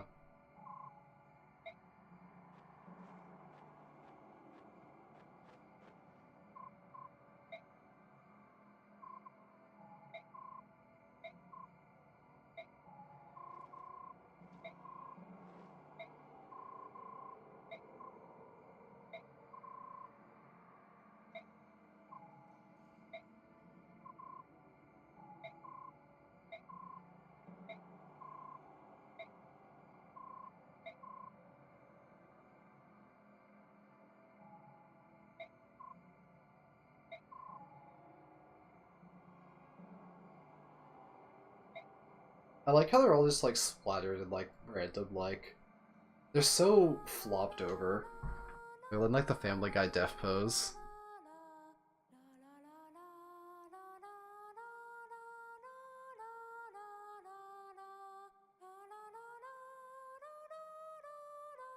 And Mist is just A posing next to the herons that have more dynamic side lying down poses.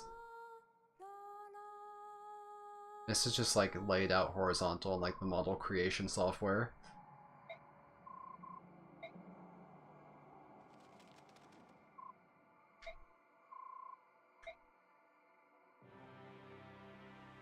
I love how every single important person has managed to find the way in here without getting like attacking each other.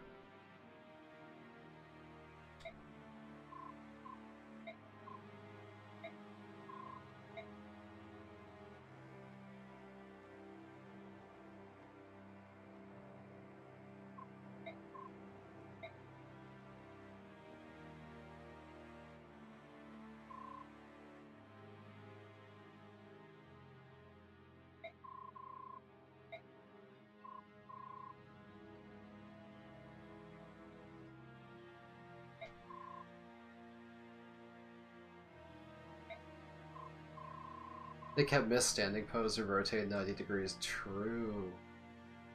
I think Nyla and Soph, or Micaiah and Soph got in here because the plot guided them in here. I can see that Nyla already finessed an entire army just to like get to Micaiah. How Micaiah got in here for 12 speed? Sorry, 13. No idea. I love how Ike is trusting Micaiah here when Micaiah has done nothing but the most insane stuff to him.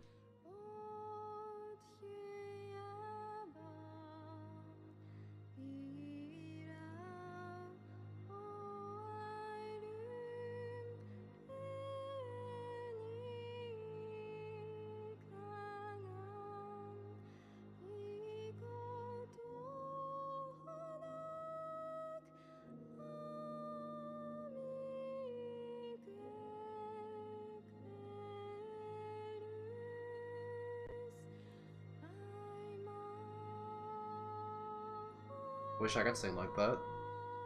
How long is this gonna go, though?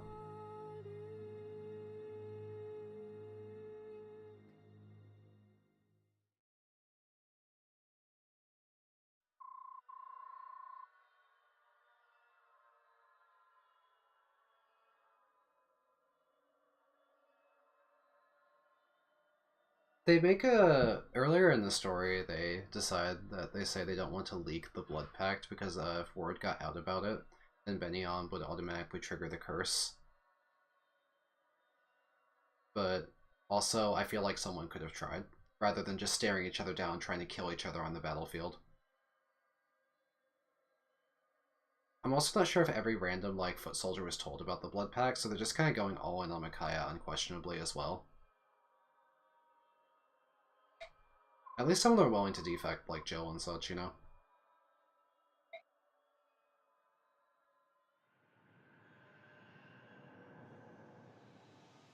Whoa, woman.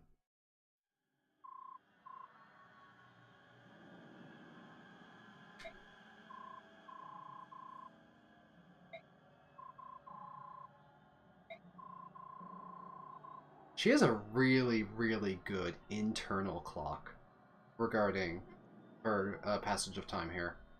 She was out fucking cold, and she's up and it's like, it hasn't been 1,000 years. This is the curse of the Dark God, it's a woman.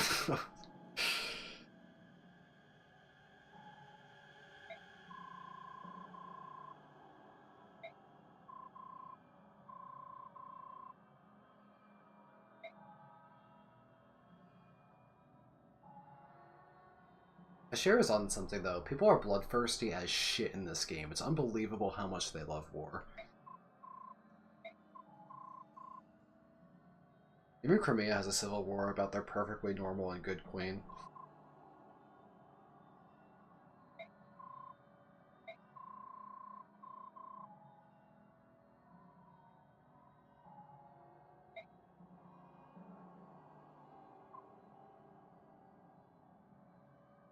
I'm assuming the question was Sephiran, right?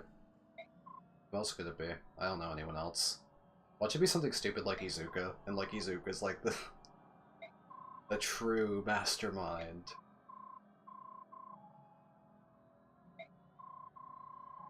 Something something they saw also had a blood pact.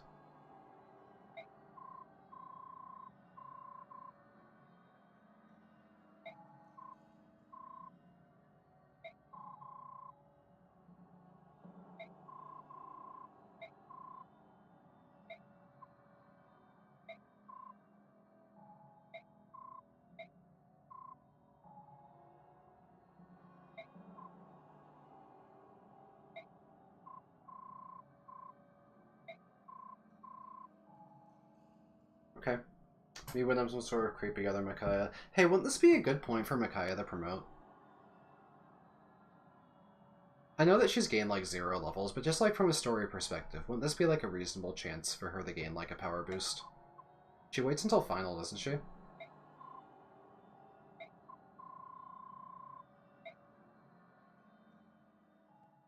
George from Convoy, true.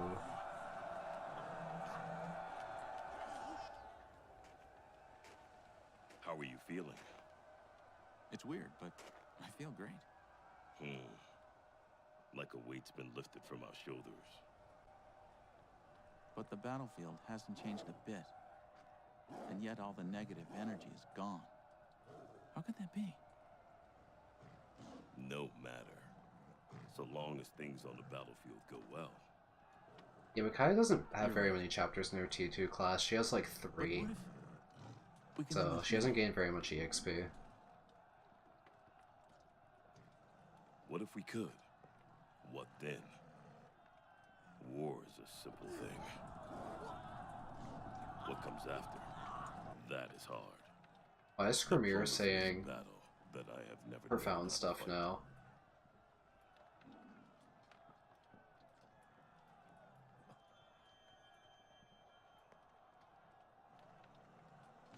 What is it?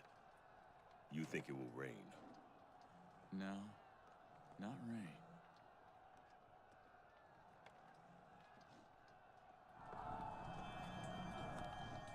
Raining rocks, baby.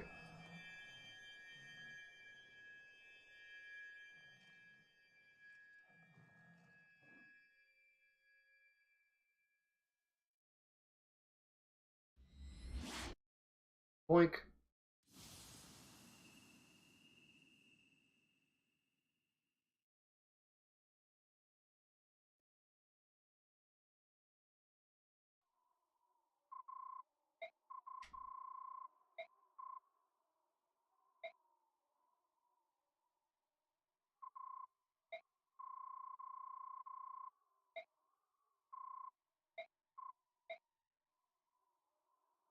Aaron is a strong character, of course. Meg, makes sense. Meg is canonically very strong. Oh, okay, so Top Hat, we did a little too much war, and the Fire Emblem, Radiant Dawn, broke, and let the Dark God loose. And as you're about to see, when it pans over on the camera, give it a moment, I don't know What? this actual cutscene, so I don't know the cinematic timing here. What happened? There's statues. Yeah, this. God decided that humanity should stop fighting, and this is the way of doing it.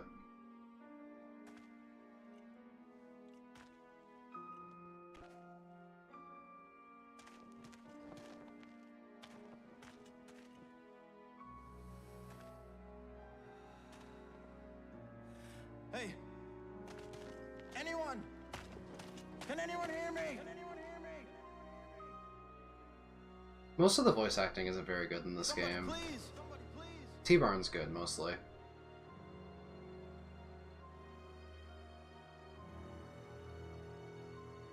Answer me! Answer me! Is anyone here?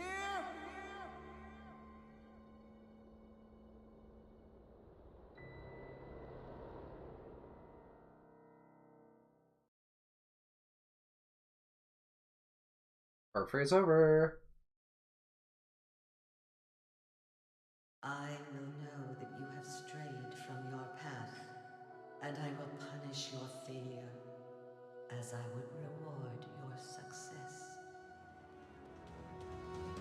Order and chaos, a goddess divided, judgment, hope, and an ancient covenant. All armies march toward the goddess's tower to learn what has happened to their world. Part 4, Gods and Men. I think this game takes itself a little too seriously with the movie cutscenes when they cut to just like a random bit of regular cutscene dialogue, but they play it really slowly because they don't have enough CGs to show.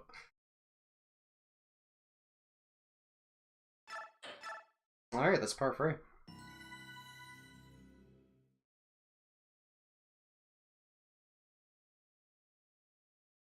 What's the opening cutscene to this? I have a few more minutes. I could watch the opening cutscene. Oh, there's Meg. Okay, of course Meg survived. Phew.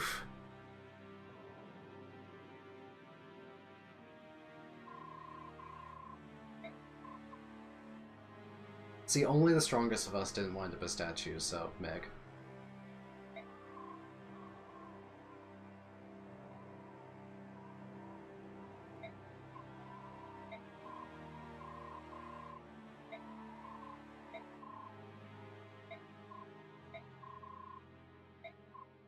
Hi, Yune.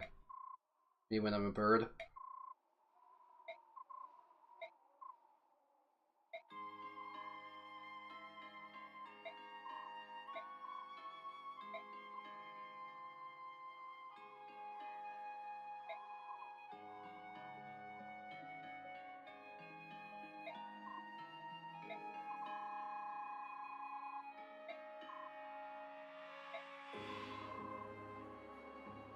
So was Yune actually the one the Fire Emblem the entire time, but then when the Fire Emblem broke, Ashera was just like, alright, launch a Dukes. Little Meatling. She called Tsunagi Little Meatling. That was kind of funny.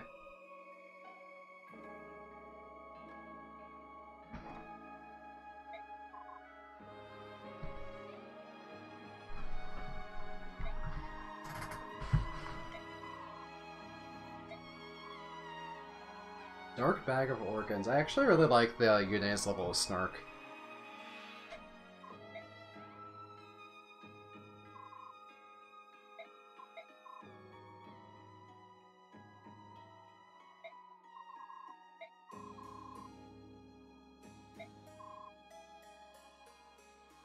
Aren't they kind of both awake right now? Oh, they're linked. I thought that was opposite for a second. Okay. Because Yune woke up, Ashera woke up. Okay.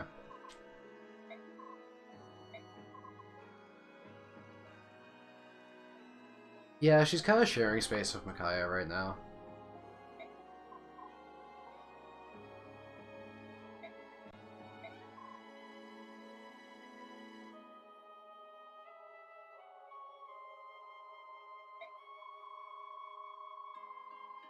This is Makai's kind of a bad unit. It'd be cool if she got like a really big Yune stat boost or something to make her like actually good.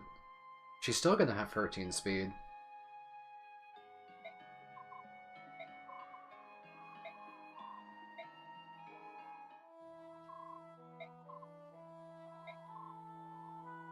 So, did Micaiah name her pet bird Yune because she was whispered in her head like, hey, name me Yune? Was Yune controlled by the goddess the whole time? Her promotion also won't fix her speed. True! No wars for 1,000 years. It just seems like a bit unrealistic, isn't it?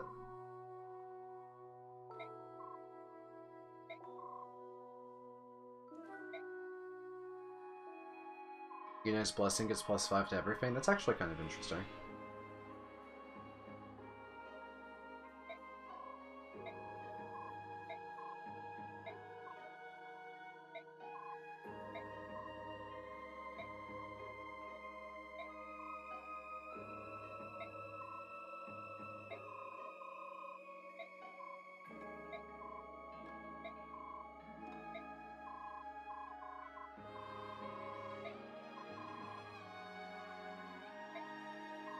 Yeah, Micaiah's only been a staff bot for part 3.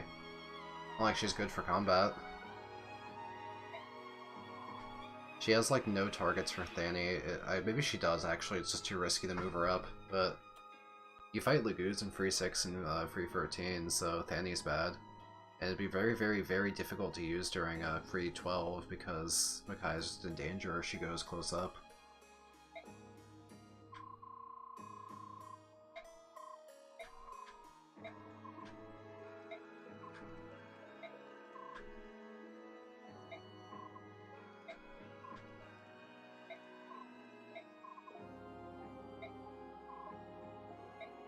I like how Ike was not looking forward to fighting Soph. I think it's a 100-0 matchup in Ike's favor.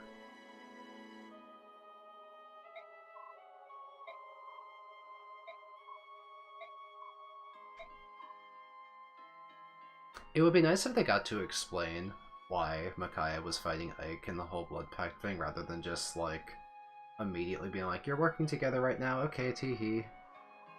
It's not very settled.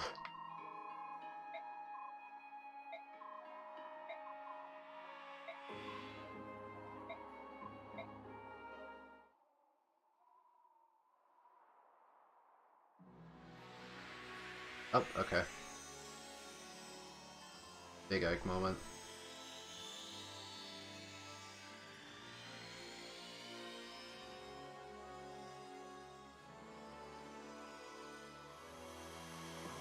See what kind of gains we get.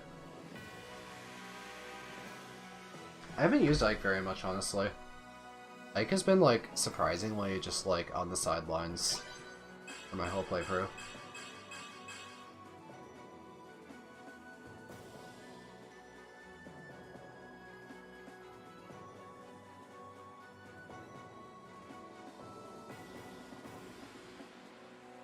I had to mute for a second.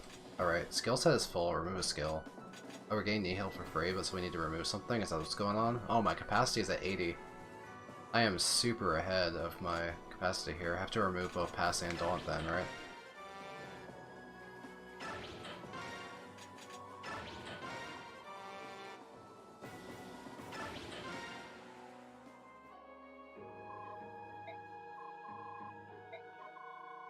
I like that I got a new portrait here. You're very confident for a being that can die. That's a great line. I love Yune's writing. Her lines are hilarious.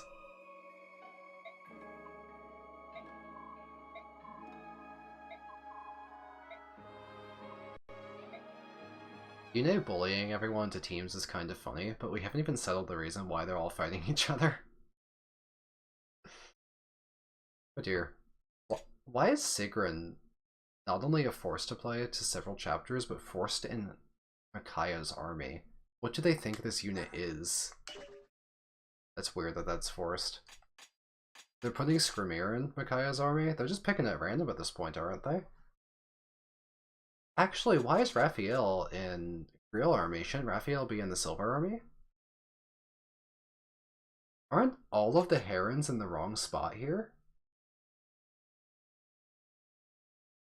Tsunaki joins Micaiah. Oh, okay, that's why. That explains it. Still, aren't the herons super mixed up?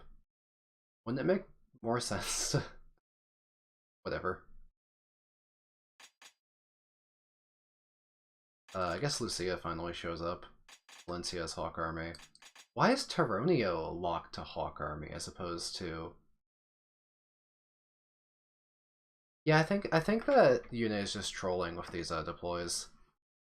Anyway, Flyers and Micaiah's Army for the desert is what I'm being told. How do I move characters? Do I just do individual swaps one by one like this? I guess so. Apparently the Wyverns are good over here.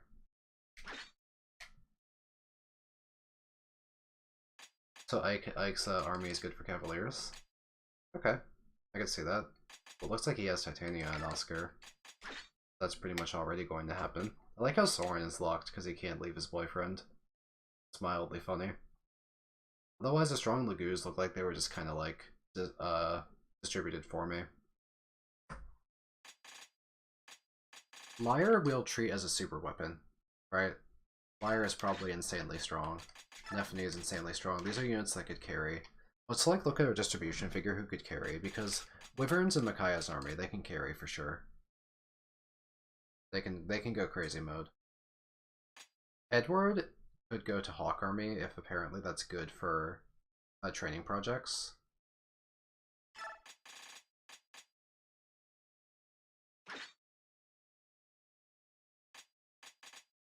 I should keep Volug and Nolan together. That should definitely be something that happens, because that's a really good support. In the same way that we need to keep Oscar with Ike, we need to keep Volug with Nolan. Hawk Army gets to fight Lagoos. Oh, so you get a lot of EXP that way?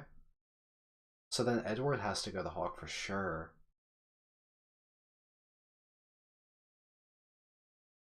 Why is there no music during this screen? It's kind of eerie, isn't it? So then we don't need Lyre in Hawk Army because she's a super weapon. We can put her in Griel or Silver Army, most likely. Does she have good movement in Desert? I actually don't know.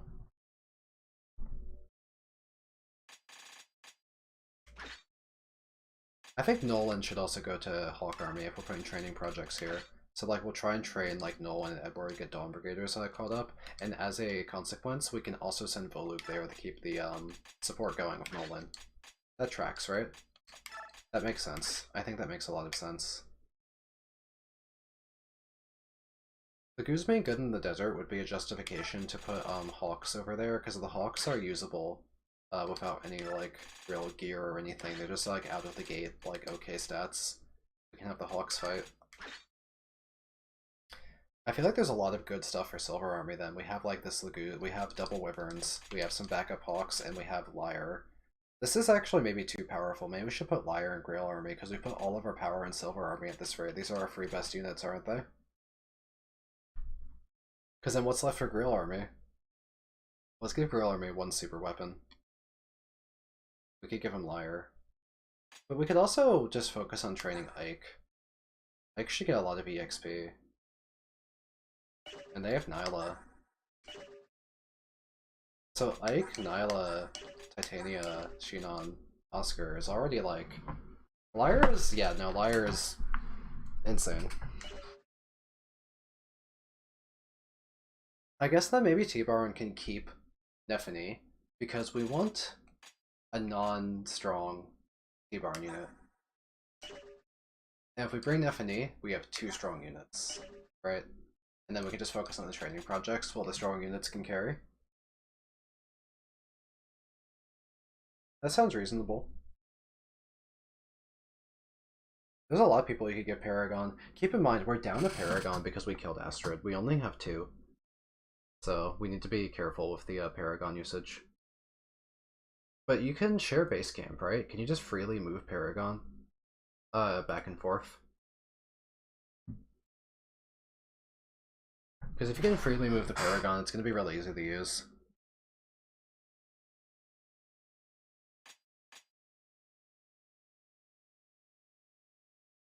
Well, Silver Army is really strong because it has these 3 people.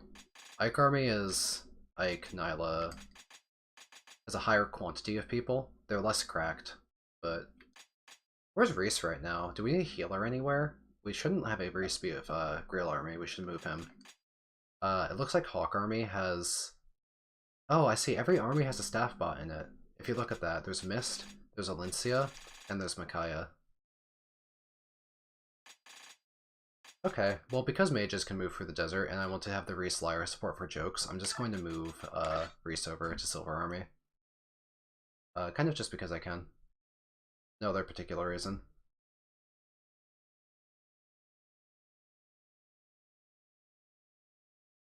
Does anyone else have opinions regarding the army deployment? Because I think I'm getting pretty much done with swaps at this point. There's a lot of characters where I don't care about their positioning. They're just here as like pointless filler that exists that probably won't really meaningfully get deployed. A lot of characters, like this entire bottom half of Grail Army, I don't particularly care about. I only really care about the top 8 units here. We have Mist for stabs. Do you think we need more stabs? Do you think we need Reese? Mist is like weak, but she can use a physic.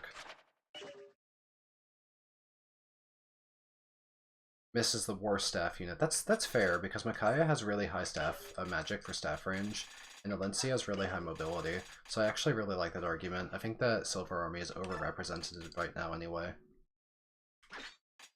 So, I'll go ahead and do that. That easily convinced me. And otherwise, Hawk Army, yeah, we have our training project on Brigaders, we have Olu, we have Neffany as a carry. I'm feeling good. I'm feeling good about this overall distribution.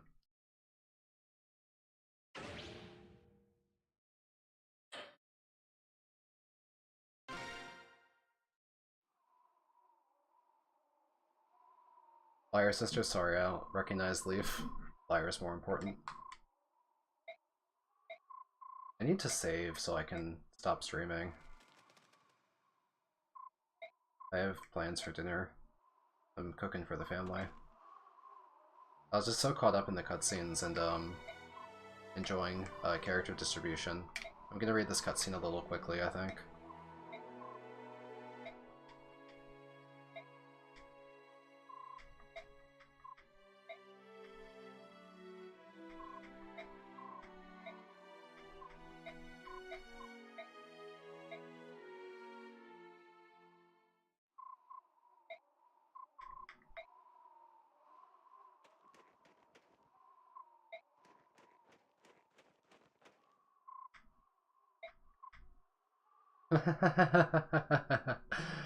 Oh, watch out for Zelgius. Wait, he's being blatant about it? He's not even saying he's a dangerous combatant, he's just straight up Black Knight. Okay, sure, whatever.